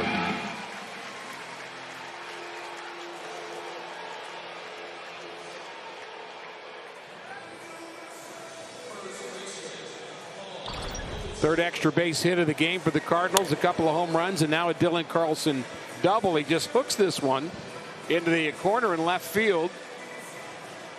And as John Mabry used to tell us, and Yadi, I guess, telling him he was right on time. John Mabry used to say all the time, he said, look, home runs aren't the only power number to look at. You get doubles, you're creating damage and opportunities, and Goldschmidt has one right now. He is homered tonight and fly to deep center. Takes a strike.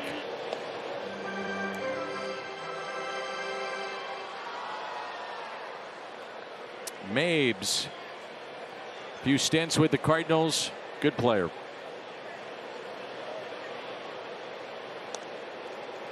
When you think of John Mabry, you think of cycle, don't you?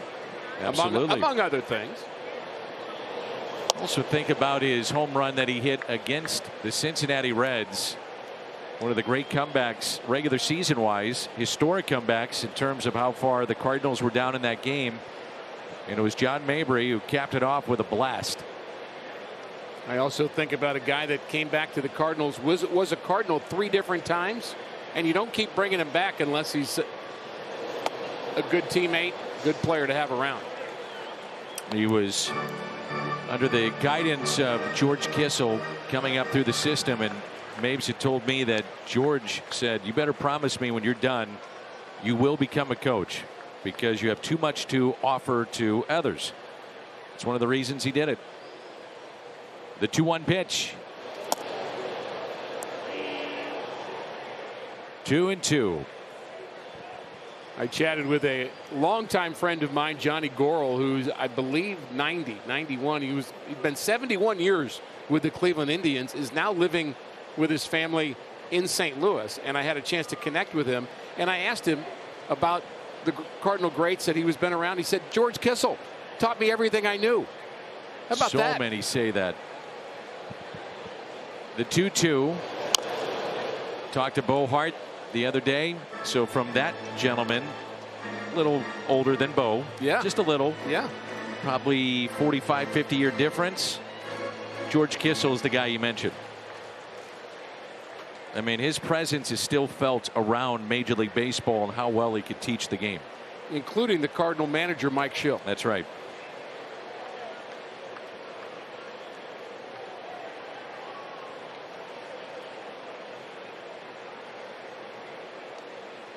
It was the 24th double for Dylan Carlson. Extends the record for most among Cardinal rookie switch hitters. He's at second base. Outfield is deep, straight away, and a count of 2 balls and 2 strikes on Paul Goldschmidt.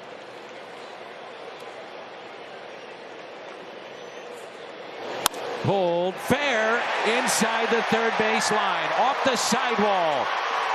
Carlson will score. That makes it 4-0 Cardinals as Goldie has driven in a pair.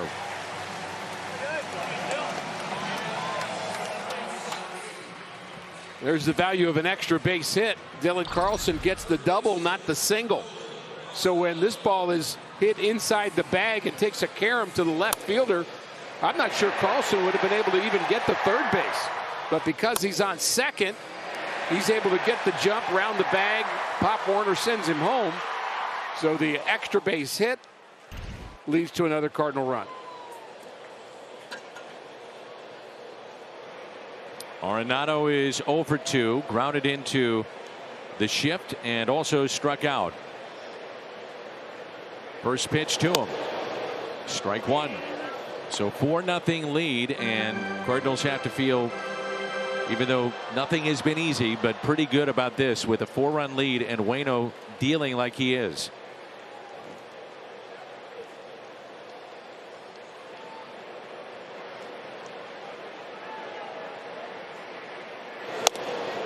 Well, of course, you feel good now, but you want to feel good for 8.5 innings. That was your key, 8.5. Don't play a bottom of the ninth.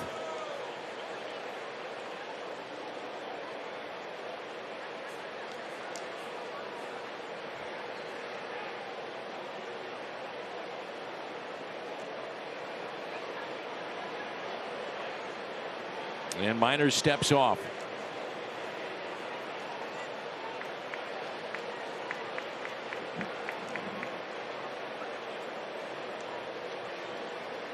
Domingo Tapia, right-hander, throwing in the Kansas City bullpen.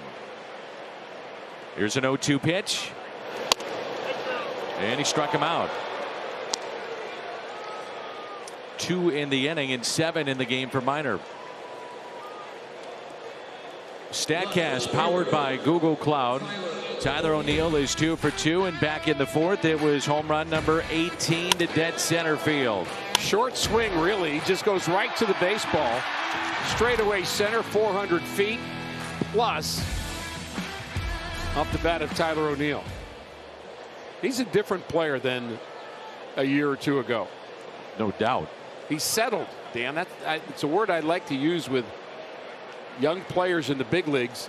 Settled in that they feel like they belong and they're not looking over their shoulder. I think that's the key. He's not looking over his shoulder. Remember when he first came up, it was, well, I'm filling in for Marcelo Ozuna, or this guy got hurt. Stubby Clapp told me, he said, this guy's a Gold Glove player. And I was thinking, why? We really haven't seen that here at the major league level. But now that he's, to use your word, settled, we're seeing the best of Tyler O'Neill. He just said that because they're both Canadians. Probably. It's a good point. Hadn't thought of it that way. But he is 100% right. Colton Wong, I mentioned him earlier. He was a guy that once he got settled and knew he was a guy that was going to play every day and he belonged in the big leagues, he just got better. I think Harrison Bader's that guy right now. Another base hit for Tyler O'Neill all the way to the wall. Pop Warner will hold up Goldschmidt at third. O'Neill is red hot, 3 for 3 tonight. And now he's a triple away from the cycle. Speaking of cycles earlier. Well, he's got the speed to get a triple, so stay tuned. But there's a fastball. He just turns it around. Again, he's got such a quick bat. So quick. His timing's right. Yep, timing's right. Goes 110 miles per hour off the bat. Runners at second and third, and Yadier Molina. Couple of walks tonight.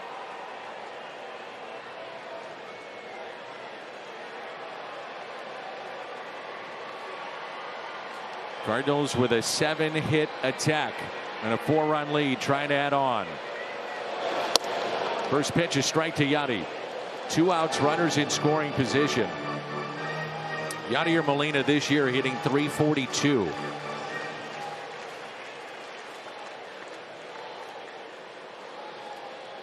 Three hits in the inning. And time called by Yadi.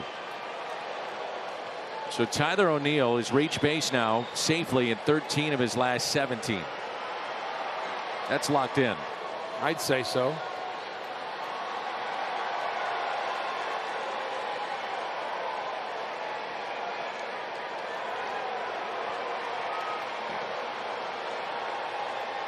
The 0-1 pitch. 0-2.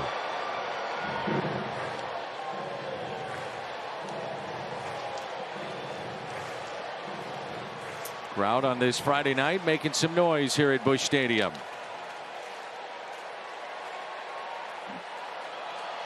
So the numbers we spoke of a moment ago.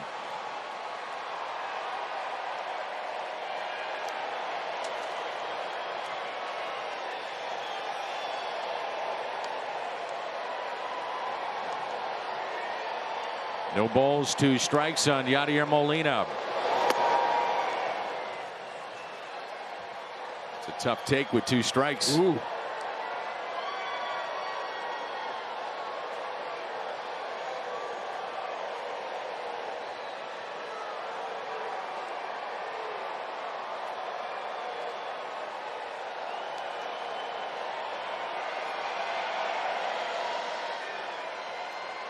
The 1-2 pitch.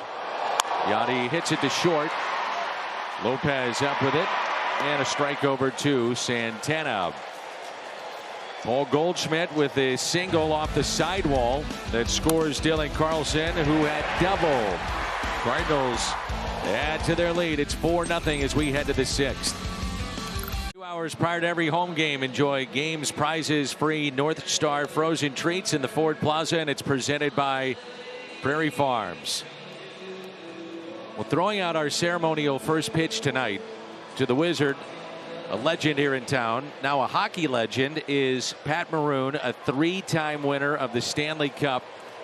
And they just showed him on the video board, and he took a big old glass, if you will, of St. Louis's finest and chugged it all down. He's a hockey player, man. And he's also won 3 straight Stanley Cups. Yeah, he's having a little fun. That's kind of what you do when you win the Stanley Cup. So he is in Stanley Cup form. There's that ceremonial first pitch. Pat Maroon. Nicky Lopez on the first pitch, and a fly ball out to left, and the catch made by Tyler O'Neill. A lot of outs on the ground, and that one in the air. They haven't been busy at all in the outfield. Here's the quandary about facing Adam Wainwright. The best pitch you're going to get might be the first pitch that you see. Sure. So you see teams swinging at the first pitch. Then if you make an out, then you have quicker innings. He pitches longer. So you could work the count, but you don't want him to be able to carve you up with something later in the count, a breaking ball, cutter, or his patented curveball. So you'll see teams attack Adam Wainwright early, but that's why his pitch count's low when he's getting those ground ball outs. We had the chance to visit with Ryan Lefevre of the radio broadcast team of the Royals. Are here in town, and I said, sit back and enjoy it. We both were telling him how much fun it is to watch this guy pitch every 5th day. I'm enjoying watching him pitch more this year than I have any other year. And I have found with the people that I've talked to on other teams, whether it's here in St. Louis or traveling to some of the other broadcasters, the first thing they say is, well, you know, Waino probably isn't a guy that goes very deep, right? I mean, without actually maybe checking the numbers out, they're just having conversation. They just assume that Wainwright's a guy that you got to go help at some point. But he is not that guy, not even close to that guy. He's the guy you want out there. And I love it, Ricky. I mean, it's not the 95 to 97 that he had. He's still got a great curveball, but you'll see it at 68. Then one's at 78. He's pitching. But to your question earlier, and I think a really good one about the future of Alex Reyes. When Adam Wainwright left the bullpen and became a starting pitcher and was winning 20 games and 19 games, he wasn't throwing 95 anymore. He was throwing 92. Line drive and a base hit for Santana to left. On for the second time to go along with a walk. Just the 4th hit allowed by Adam Wainwright. Well, in terms of innings, his last 3, it's been at least 7. You get the Cubs, the Indians, and the Twins. And he's 39. He's going to be 40 later this month. So let me go back to something else you said earlier. Alex Reyes becomes a starting pitcher next year. You want him to go deeper into games and maybe not throw 100% max. What pitcher do you want on his staff to help him learn how to do that? Big number 50. Well, you're doing yourself a disservice if you're not picking his brain. And who do we always see sitting next to him? Jack Flaherty. Right. There's different ways to lead, and he's leading by example, but also vocally in talking to some of the young pitchers. This is Ryan O'Hearn, and the 1-0 pitch just off the plate. 2 balls and no strikes. So Wednesday, you can see Wainwright there with Flaherty on the left, and that's John Lester. Not exactly a youngster, Lester, but talking about how does he throw his pitches, and there it looked like he's talking about what he does with the seam specifically. But Jack Flaherty, an eager listener there. So I don't want Waino to be done.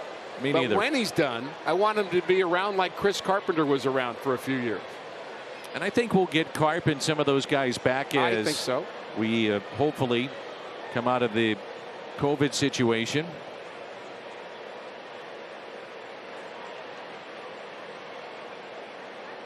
.30 pitch. They turn him loose, and it's hit out of play.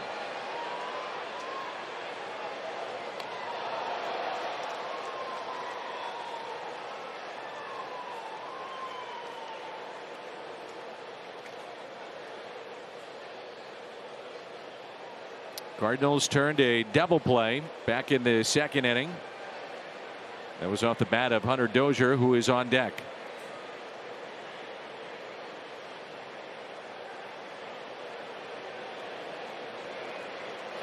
Curveball and a beauty. From 3-0 now to 3-2, and he's got O'Hearn thinking, okay, what's coming now? This is a 3-1 pitch. Are you kidding Wow. me? Just dropping that in there on 3-1. 72 miles an hour. If you're O'Hearn, you really are. I mean, it's a guessing game right now. He threw that on 3-1. Now what's he do? What a ground ball double play. Yeah, base hit into right center. And that will go all the way to the wall. He hung that breaking ball. And O'Hearn is thinking 3, and he's got it sliding in. And the Royals get on the board to make it a 4-1 game. Back-to-back curveballs, and that time O'Hearn able to drive it in right center.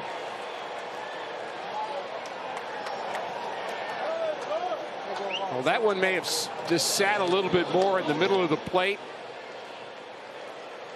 O'Hearn hits it in the gap, and I actually like the work of Harrison Bader here. Yep, it's sitting there. It's a little up, about belt high. But Harrison Bader knows right away that that's in the gap and could be a triple. So he does everything he can do to get the ball into the infield quickly by sliding, trying to come up with it, getting rid of it.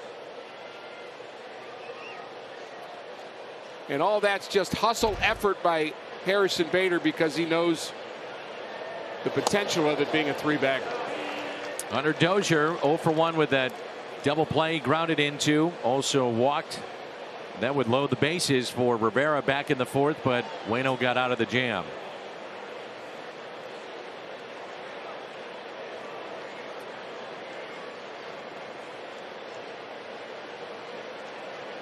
Infield is back. Runner at 3rd, 1 out. Inside, 1 ball, 1 strike.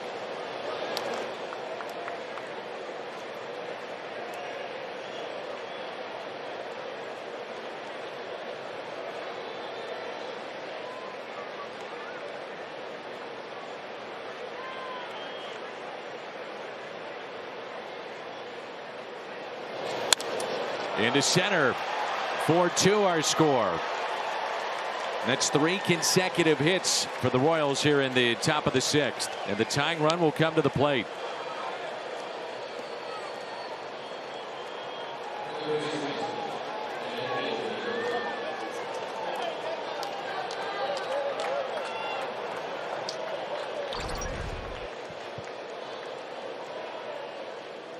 That was a pitch up a little bit as well. It was a slider or cutter, I should say, that didn't have a lot of break to it and a lot of movement, and it was up a little more than intended.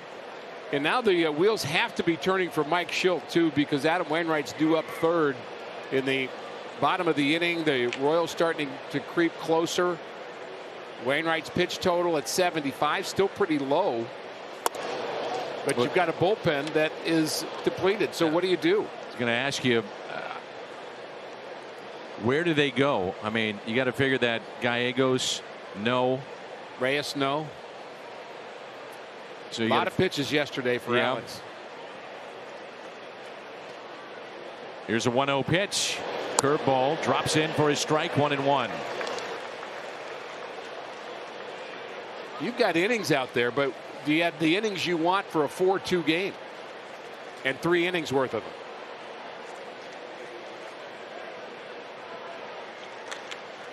I guess we're going to find out. Yep.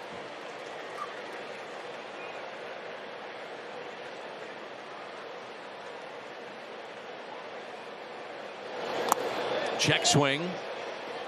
2-1.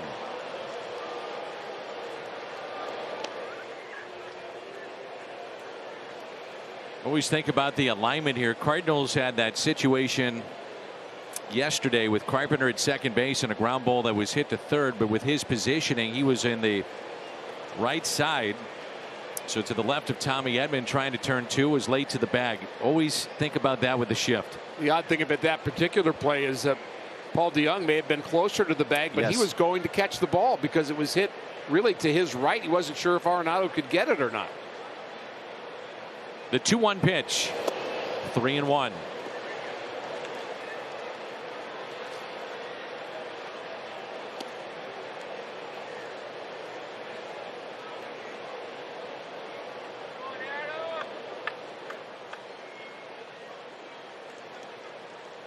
This will be pitch number 20 of the inning coming up. 3 balls and 1 strike.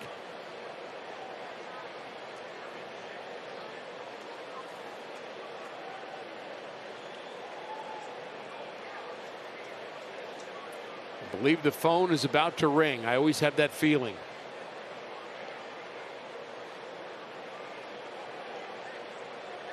A little stirring going on in the Cardinals bullpen. Yep.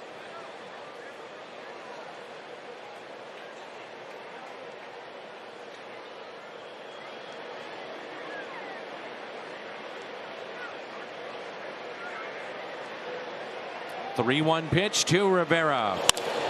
Base hit. 4 consecutive hits now for the Royals. Runners at first and second.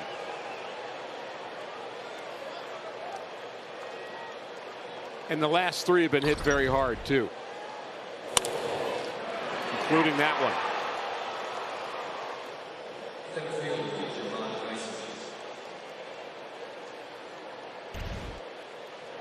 Gerard Dyson twice is grounded out to second, 0 for 2.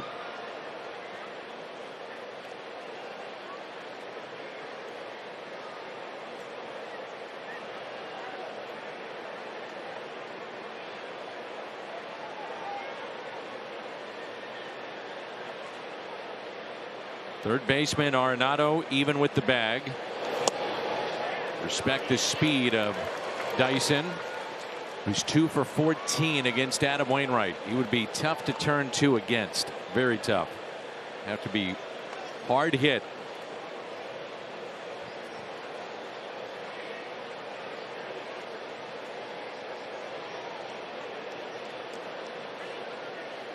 The 0-1 pitch.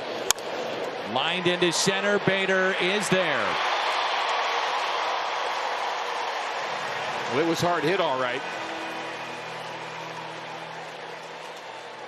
Ricky, we may be getting our answer about what Mike Schilt is thinking, because no one is up in the bullpen. Yeah, no one's up in the bullpen, but you think about what this inning has been like for Wainwright. Now the pitch counts up to 82. And as you mentioned, he is due up third, and if he gets it out here, I would imagine he hits, and they're going to try to squeeze one more inning out of him. You might be right.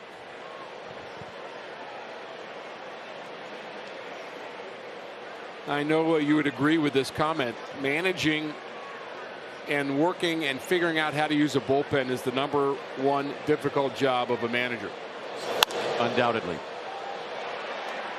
I think you mentioned something that is earlier in the game, talking about Mike Matheny in some areas that he felt he needed to improve upon. He said this himself, and he said relationships with the media. Now, a fan would say, who cares? It's the media. The problem is, a baseball manager is answering the media for 7 months straight before and after games. So you're going to get criticized. You're going to get second guessed. Got to have some patience. And in this day and age with the media that's out there, it's a lot. And it's hard. I mean, it's no doubt a hard part of the job because everybody's got a better idea. You know, Tony La Russa handled it differently. He used to say to the reporters that would ask him about a move they made, he'd say, you know, I'd like to manage against you. That was his way of saying, look, I know a little more about this, so are you asking me a question or telling me what I should do? And that was his kind of snide way of doing it, and which, of course, would not be Mike Matheny's way. But it wears on you. I mean, it wears on you, and the honest reality of it is when your bullpen's hot, you're a genius. Because you got a lot of places you could go, and they all work. But when you don't have anybody out there that's right on time, then somebody's got to pitch. Yeah. Crowd trying to come alive a bit. Pitch number 26 of the inning. 1 ball and 2 strikes on Gallagher, who doubled back in the 5th. The 1-2. 2-2.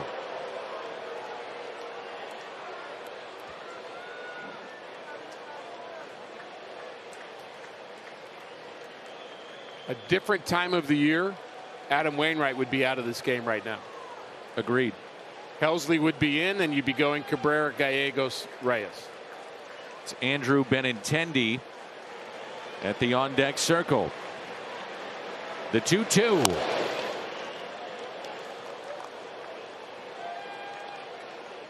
Some of the pitches have been up in this inning. And with that, starting to see him get hit a little bit too. You look at the location, that last pitch up, the curveball up to O'Hearn, another pitch up on a cutter. That one middle of the plate, taking the left.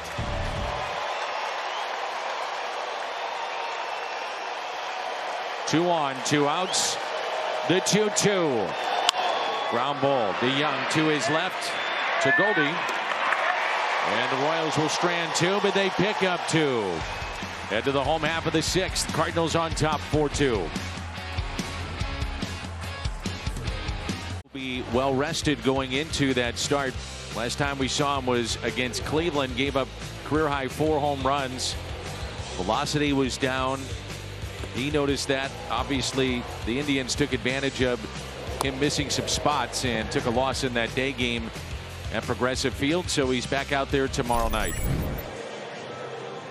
Domingo Tapia, the Chevy called to the pen.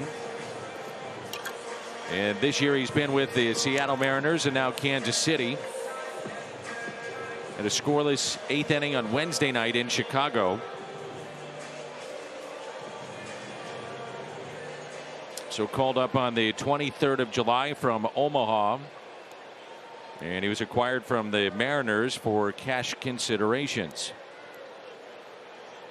A lot of times you think about big league pitchers that bounce around from team to team, and you think about a guy like Wade LeBlanc, who's played with a lot of teams, but there are some guys that have bounced around in the minor leagues too, and he was one of those guys, and he's getting his opportunity. He has been a starter most of the time in the minor leagues. He has been with the Mets and with the Cincinnati Reds, Red Sox, as you mentioned, Mariners, and now Kansas City. Harrison Bader, the 1-0 pitch, and it's a strike.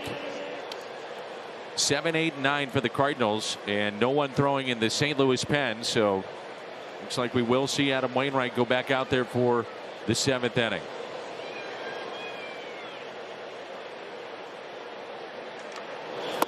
Two balls and 1 strike.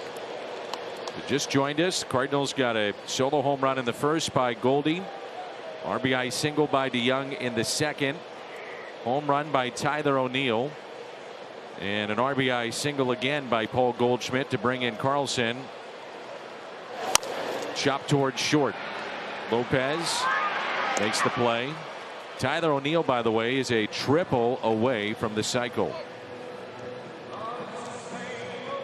And now a word from Rally House. Get ready for kickoff, St. Louis. Rally House has the game day gear you're looking for, including Chiefs 2021 sideline gear and the latest college styles. I'm fascinated what happens if Waino gets through the 7th and thinking about the 8th and the 9th. Yeah, I am fascinated about the whole decision-making process anyway. And what I'm thinking about now for everybody watching this game and the people here in the ballpark and Cardinal fans everywhere, you know, what would you do? And I guess if we could get all of the options from everybody's opinions, and the great thing about following baseball is everybody's allowed to have an opinion. Part of the fun of it is what would you do? And I would bet there's 10 different answers about what you could do right now if you're Mike Shildt. But I think the fan base would have all kinds of ideas. Well, you better take Wainwright out. He had a bad inning. Well, you have to leave him in because of the bullpen yesterday. Well, you have to go to this guy or that guy or this guy. And, you know, there's no real right answer. It's just the best answer that Mike Shildt can come up with. Foul ground. Santana with the catch, and DeYoung retired. He is 1 for 3 tonight. So Tapia has gotten the first 2 in relief of Minor, who went 5 innings, 7 hits, 4 runs, gave up a pair of homers, walked 2 and struck out 7. And here he is, Adam Wainwright. So even you and I have had these discussions over the years, Dan, that we don't agree on a given moment what you should do with the but that again, that's not. It's not right or wrong. It's opinion, and it's, again, fun in my mind.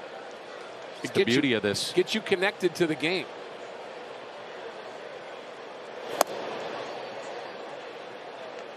And maybe not asking that question as much if we had the designated hitter in the National League, which it appears we're headed towards.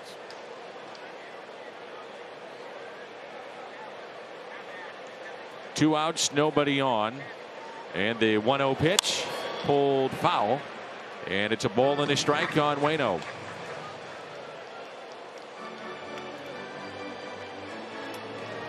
I think in situations like this, prior to the 3-batter minimum, you'd be going, okay, left, right, you know, with matchups, right. But you can't do that now. And when your bullpen's struggling and you're forced to leave somebody out for 3 batters and you don't want to do it, what do you do? It's tough. The 1-1. 1-2 on Adam Wainwright. The Royals will have the pitcher's spot, and then Merrifield and Lopez. Look to be a low strike here. Oh, yeah, it was. So, Danny, if Bader would have singled and DeYoung doubled him to third, 2 second and third, nobody out, would you have pinch hit for Wainwright? No. I think I would have. Talk about that when we come back. 1, 2, 3 go the Cardinals. 7th inning rolls in.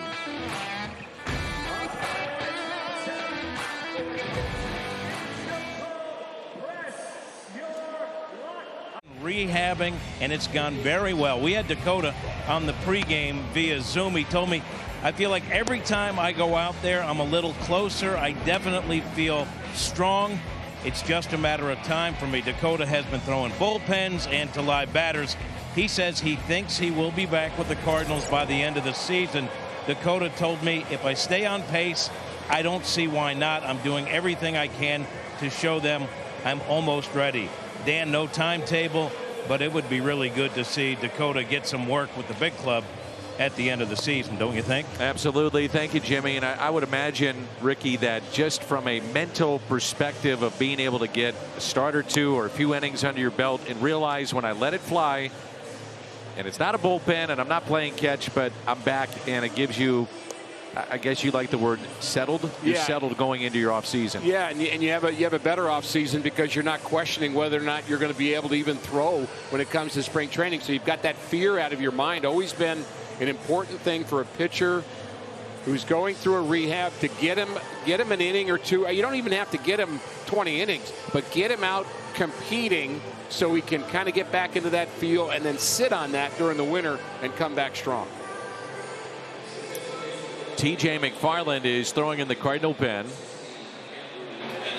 You know, you were talking about what if you had second and third, nobody out, and I don't know, maybe Waino, with the way that he has pitched this year, even if he's on fumes, might be your best choice. Might be. And that's why I say, and I also trust him with the bat at times too. But I could also understand the flip side saying, nope, can't do that. Now with a chance to bring up a position player and do some damage. Have a chance to have a guy drive in 2 runs and make it a very different ball game. That's why I said I would pinch hit in that particular scenario, but it's something that has to be thought of by the manager ahead of time. Andrew Benintendi hasn't played. Left Tuesday's game in Chicago in the 4th inning.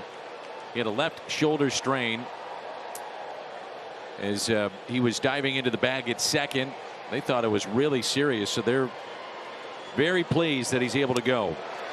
And a strikeout to begin the 7th inning here for Adam Wainwright on pitch number 91. He has struck out 6. Plaza Tire Service pitch tracks. I think Benintendi actually saw that pitch and still couldn't hit it. I think he had a pretty good timing on his swing, saw it well, just couldn't hit it.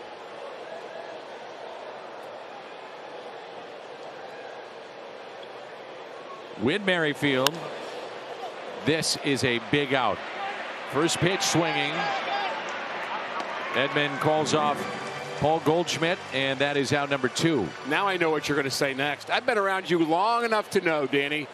I mean, well, I don't want to say too long. I'm just going to say a long time, and I know what you are thinking right now. So that's 4 pitches.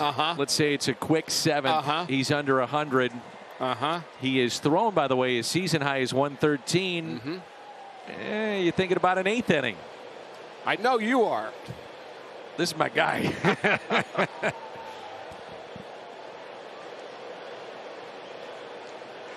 Well, the best part of the thought process there is that Adam Wainwright's thinking about an 8th inning. You bet. So 2 outs, and here is Nicky Lopez, 1 for 3. Off the plate, ball 1.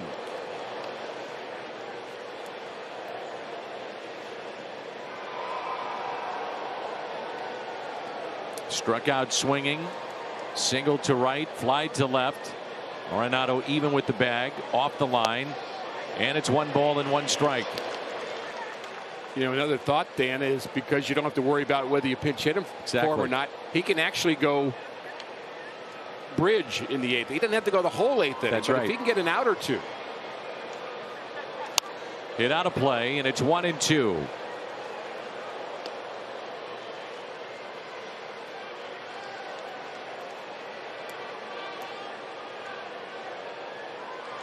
Pitch number 8 of the inning coming up.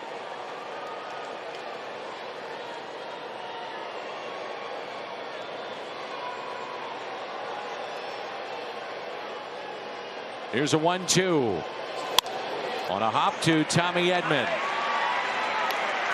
Will we see Waino in the 8th again through 7 and a 4-2 St. Louis lead? The Cardinals 7, 12th time this year, 7 or more innings pitched, and that trails only Zach Wheeler of the Phillies, who's done it 14 times. And he'll be done after 7 innings tonight and exits with a 4-2 lead as we move to the home half of the 7th inning. Former Cardinal Greg Holland is in. 20 of 29 first pitch strikes for Adam Wainwright. That's how you go 7. The Chevy called to the pen. Appearance number 383 with Kansas City. Moving him past Mark Gubicza, 6th all-time in Royals history. We saw him back in 2018 with the Cardinals. 32 games and an ERA of 7.92. Never got on track with the Cardinals.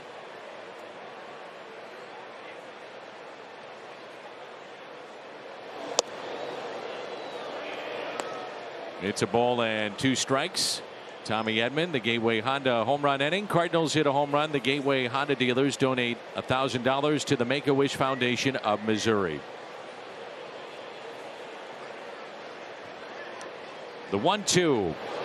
Edman pulls it foul. So part of that story with Greg Holland being a Cardinal was how bad Mike Matheny felt when things didn't work out with Holland, and he ended up having to go. And Mike Matheny saying that no one could have handled it more graciously than Greg Holland did when they let him go. And Mike said, if I ever, and he told him, if I ever get a chance to get you back again or get you, so I will. I mean, he felt as if he owed him something. Now, you know, you don't. The pitcher, he gives up hits. He's doing it, not you.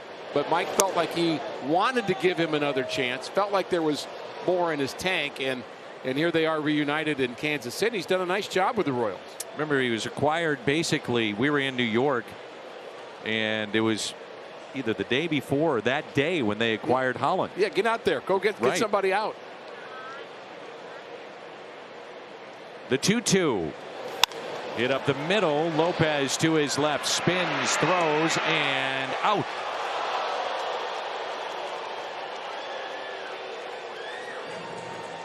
Well, I see why everybody likes Lopez. We've seen him play before, but he was really supposed to be a second baseman. And they were trying to give him the job in the spring training, but he didn't earn it. So he wasn't going to be the second baseman. But then when Mondesi got hurt, he became the shortstop, and he's been outstanding. Again, it's worth repeating, but 66 games in a row without committing an error at shortstop, and that's now the major league record. If you go 66 games without an error in left field, but it's short. That's different story. Very much so. You got plays like that when you spin and throw, and you throw it wild, and all of a sudden you got your error. And he's got range, and he's made a couple of really fine plays tonight. Here's Dylan Carlson, who last time up in the 5th doubled and scored. Holland, by the way, has allowed a career high 9 home runs this season.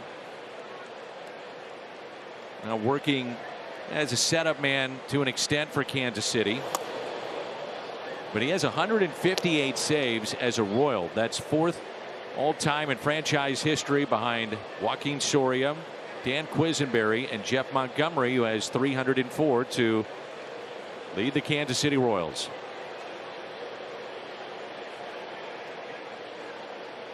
About a home run here. 3-0. Now this is one of those times, and I talked about it earlier, where Dylan is so patient. There are times, and I don't know if you feel this way, like this. I'd love to see him come out of his shoes. 100%. Don't come out of your swing, but out of your shoes are okay. Yes. 4 pitches and the walk. Paul Goldschmidt with a solo home run and also an RBI base hit, and he's 2 for 3 tonight.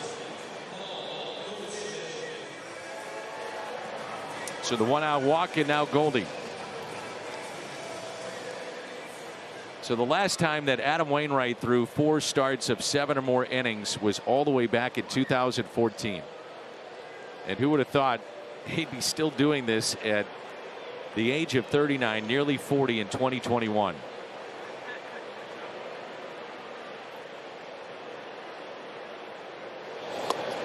Goldschmidt is 1 for 6 against this right-hander. Well Said done. it every time, Ricky, and we know it's been a frustrating season, obviously 2 games below 500, but where would they be without him? 100%. Well done again by Adam. Nothing better than coming out of a game when you've done everything you can. You gave your heart and soul into it, got a good result, and now you just hand it over to your teammates. 1 ball and 1 strike. The walk for Dylan Carlson was number 44. Most by a St. Louis rookie since Albert Pujols had 69 in 2001. It's been a while.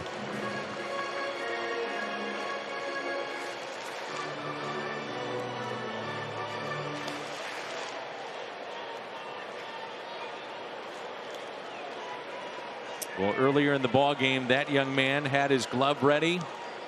Picked up a souvenir off the bat of Goldschmidt. He's got the leg going up and down. He's a little nervous. Maybe he'll get another one. What are the odds of that? Well, it happened in Washington this year. 1 in how many thousand? 30,000? It's the first time I'd seen it.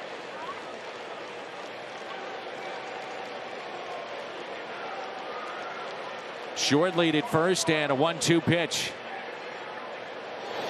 Strikeout of Paul Goldschmidt, and it brings in Nolan Arenado, who is hitless tonight, 0 for 3 with a pair of Ks. 9th Cardinals strikeout tonight. A little bit late on this high fastball. was Goldschmidt. Still a nice day at the plate for Goldie, and Nolan Arenado needs to get on for the Tyler O'Neill triple. Triple away from the cycle.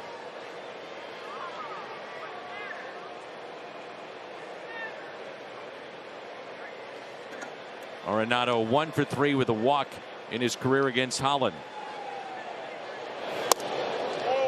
Take it inside. It'll be Santana, switch hitter.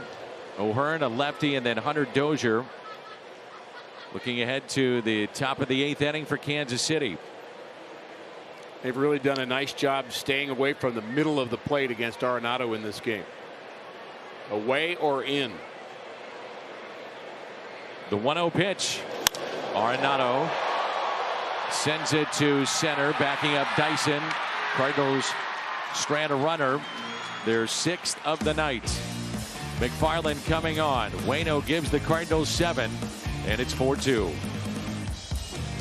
With you across the street at Ballpark Village. Join us after the conclusion of tonight's game. We've got the Cardinals Live post-game show coming your way. Adam Wainwright's buddy Brad Thompson will join me after the game to break this one down. Talk about Waino's night on the mound. We'll also hear from Uncle Charlie on his outing tonight. Let's go back across the street to Busch Stadium to Danny and Ricky.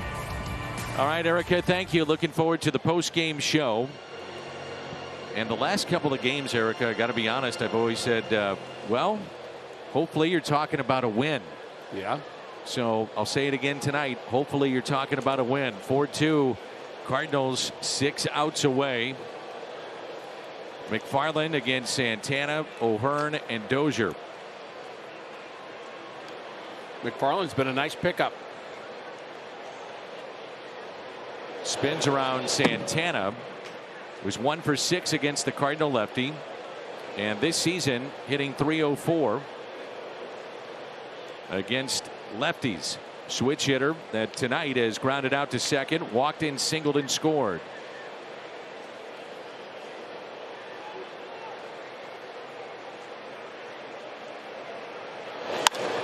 Fly ball, right center. Bader, one away.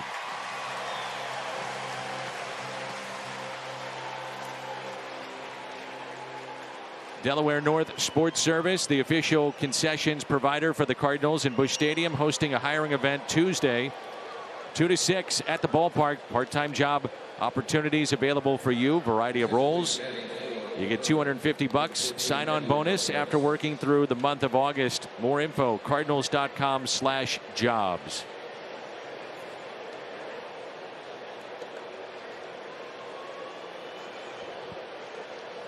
Sounds like a good idea. Where do you work? Busch Stadium. Why not? That's what we get to say. We call this work. Well, most of the time, no. Sometimes a rough 8th inning can make it a little bit more difficult. I guess it's still fresh. Yeah. It's a ball and a strike on Edward Olivares. Pinch hitting for O'Hearn.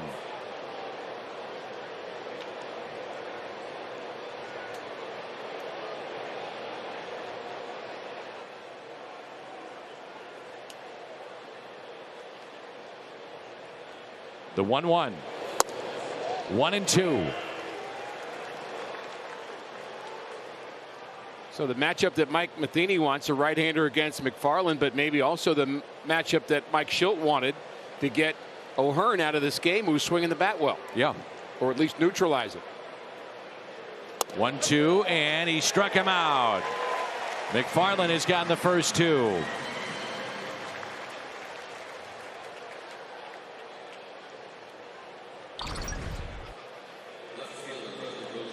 Kind of slings the ball, comes at an interesting angle, and hits the inside corner. And Ted Barrett says, "You are out." So 2 down. Hunter Dozier grounded into a double play. Back in the second, he walked, and an RBI single to center in the 6th. Shift on the left side of the infield. Strike 1.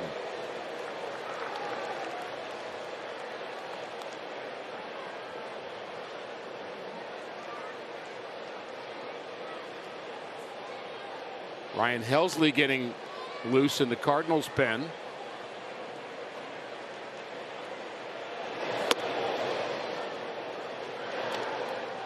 It's one of those oddities this season with Helsley where comes in with runners on. It's magnificent. Starts an inning clean. Right. He's had his issues.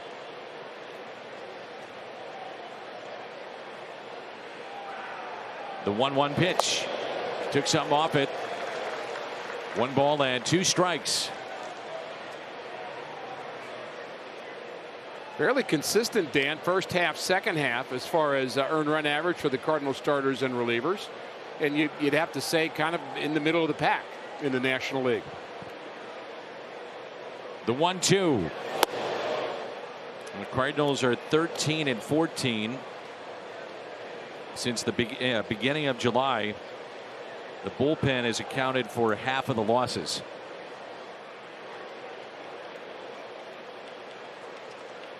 The 2-2 pitch. Ground ball. Arenado with it.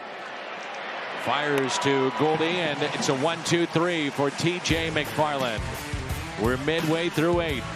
Cardinals with a lead of 4-2. This Bud's for you. The big STL just outside Cardinals Nation at Ballpark Village. A Friday night here in St. Louis. Game number 7 of this 9-game homestand for the Cardinals. Wade Davis, the new pitcher in for the Kansas City Royals. A Chevy called to the pen.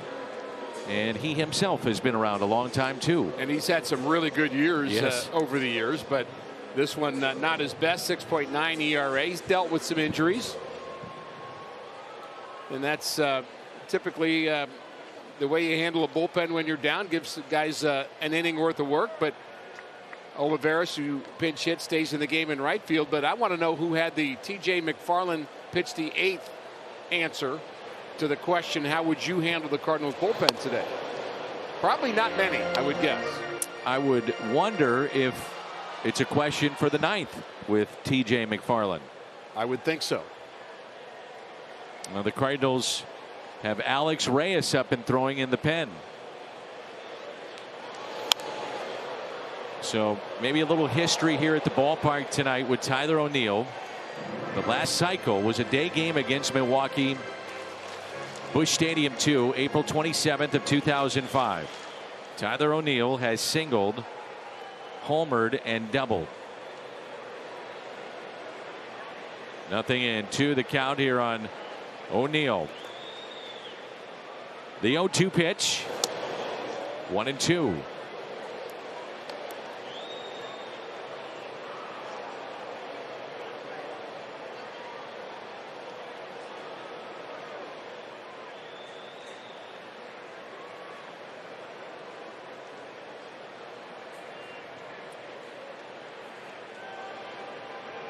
The 1-2 pitch. O'Neill, a base hit into center. Tyler O'Neill, 4-hit night. First 4-hit game of Tyler O'Neill's career, and he's reached safely in 14 of the last 18 plate appearances. Oh, he's in fuego, isn't he? Wow. And he was down in the count 0-2, but hung in there and hits this ball right on the nose. See it knuckling off the bat? He hits this ball squarely. Terrific night for Tyler O'Neill.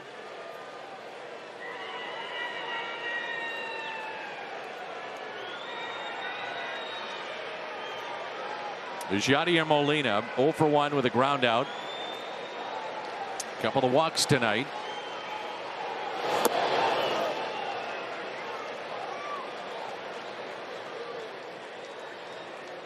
It's one of the toughest nights in the young career of Alex Reyes. Just 24 hours ago, with the walks, the game on the line, and now he's getting loose, looking ahead to the 9th inning tonight.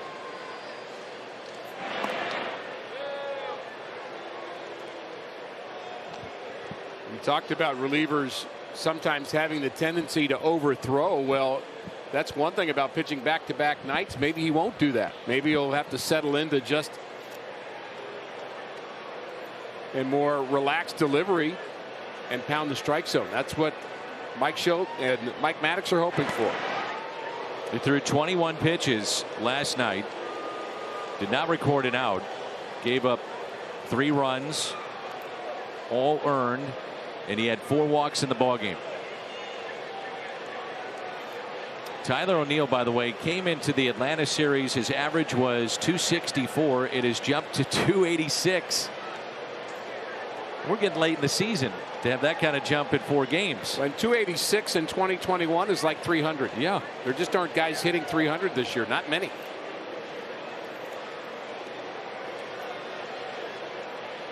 The 1-0 pitch. 2 balls, no strikes. Bader on deck. What would you think maybe on a 2-0 little hit and run here with Tyler O'Neill and Yadier Molina? We've been waiting for it, haven't we? Yeah. This is the perfect combination for it. The perfect spot in the lineup to do it. Keep Yadi out of the double play. And maybe you get a base hit.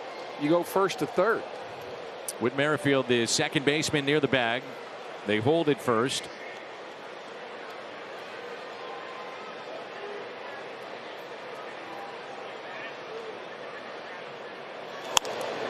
Popped up right side. Santana leans in and out of room. 2-1 the count. You know, Danny, one reason why there are less hit and runs in baseball in this year and in this maybe new era of baseball is because of shifts. One of the reasons you do hit and run is you want to open up a lane for a guy to hit the ball through. Well, guess what? They're open up anyway because people are shifted. It's not as if you're trying to create opportunity for a hitter. The opportunity's there on the right side of the infield already for Yadier Molina. And for other players even more so. It's a good point.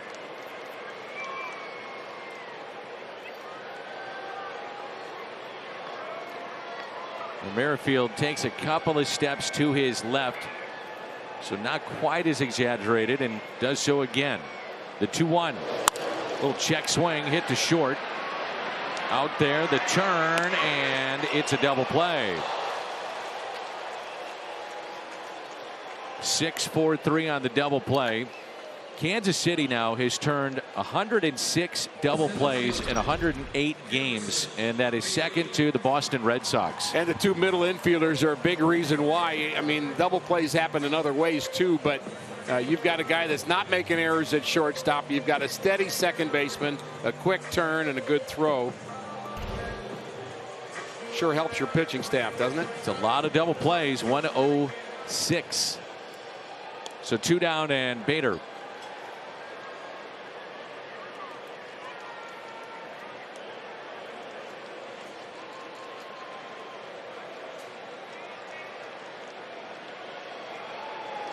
Up and in to Harrison Bader.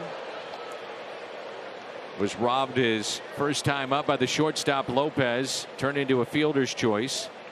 Also grounded to him in the 6th and is struck out 0 for 3.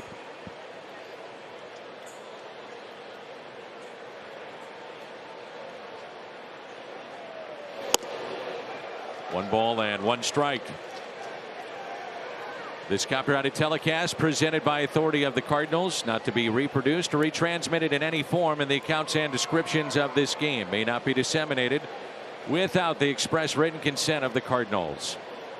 With Rick Horton, Dan McLaughlin, Jim Hayes is with us as well. The 1-1, and it's lifted in the air to right field. That ball is down. Olivares will get it back in quickly and holds Bader to a single. So 2 hits in the inning against Wade Davis.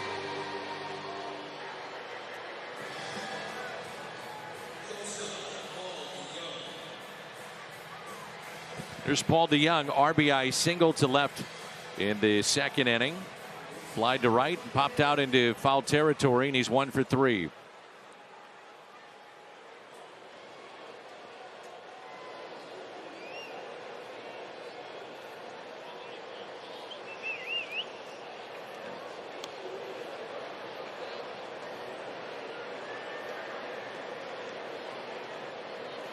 Inside, ball 1. Rivera, Dyson, Gallagher due up for Kansas City, looking ahead to the top of the 9th.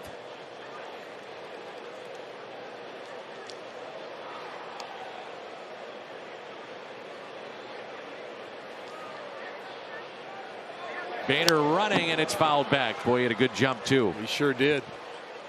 Good jump, but Paul DeJong felt he had a good pitch to hit. That's why he let it fly.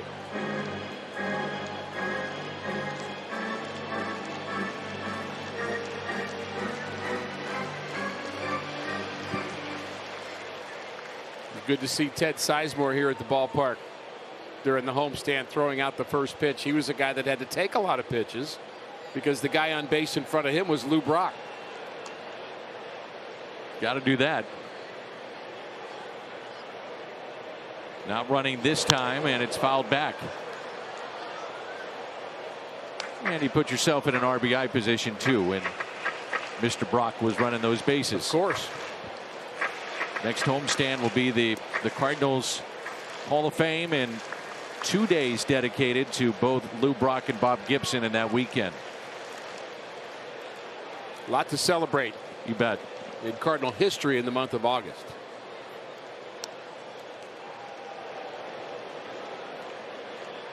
The 1-2 pitch. Strikeout of DeJong, kept in front by Gallagher. Cardinals strand a runner. And that is their 7th of the night. Can he bounce back? Alex Reyes coming into the game. Tyler O'Neill, 4 for 4, triple away from the cycle. Single, home run. Then in the 5th, a double to left. And then just moments ago in the bottom of the 8th, a leadoff single up the middle for Tyler O'Neill. Now it's Alex Reyes. The Cardinals leading 4-2. Last night did not record an out. 3 runs, all earned. Walked 4.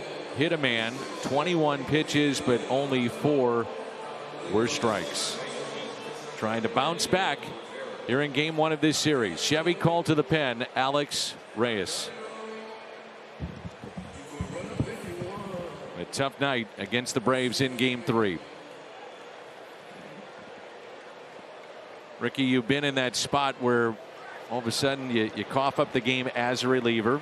You've also been the hero of games. What's it like for Alex Reyes the last 24 hours? Well, you have to draw on more than just 24 hours. If you're going to be thinking about what happened in the past, you have to think about the fact that you were an all-star this year and that you set a record of most saves at the start of your career that nobody in baseball has ever done. And that's what you have to draw on. If you're gonna look back even further. I think that's the best way to do it, to remember where you belong and who you are.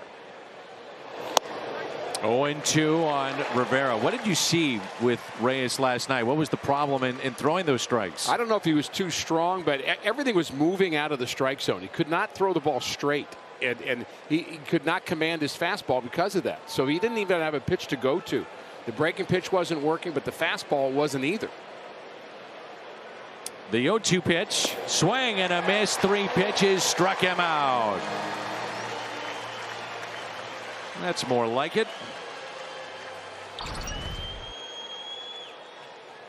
You know, I also wondered, it's the second time I've seen Reyes come into a game where I thought that he might have thought it was earlier than he would have come in.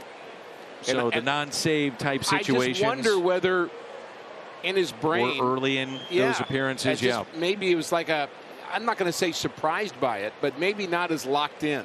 And then once bad stuff happened, he just couldn't escape it. Gerard Dyson takes a ball. 0 for 3 tonight. Twice he has grounded to second and flied to center. And look, I'm not making excuses for him. It's a tough job, but that's the job. You do or you don't. But more often than not, he's done it. Here's a 1-0 pitch. A ball and a strike.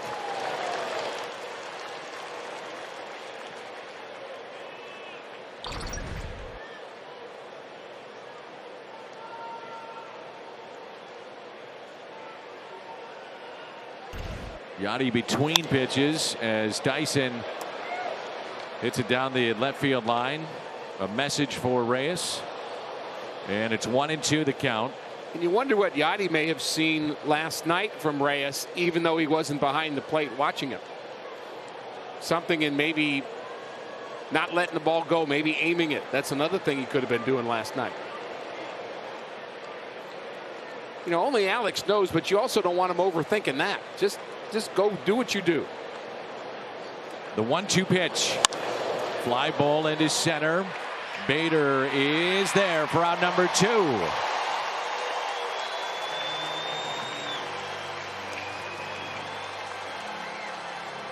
And the Cardinals an out away.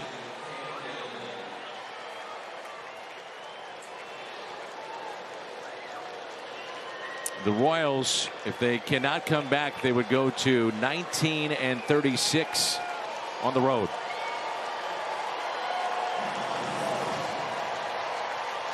Much of this crowd on their feet. 2 outs, nobody on. Cam Gallagher, and strike 1. You wonder if this nice reaction here at the ballpark is in direct proportion to understanding how difficult last night was for Alex. They're behind him 100%. 8 pitches, 7 strikes. The 0-1. Popped up. This should do it. Alex Reyes bounces back with a 1-2-3 9th inning, and the Cardinals bounce back with a 4-2 win against Kansas City. Well, that's going to be the story, that Alex Reyes bounced back and was able to finish it off. But another part of the story is what Adam Wainwright was able to do yet again. Get into the 7th inning. He picks up his 10th victory of the year and a good start to the weekend series against the Kansas City Royals. For Waino, the 11th season that he's gotten at least 10 wins. Outstanding. Only 3 Cardinals have ever done that. 11 seasons, 10 or more wins. 4-2 the final in Game 1. We're back with you tomorrow, and the post game comes your way next.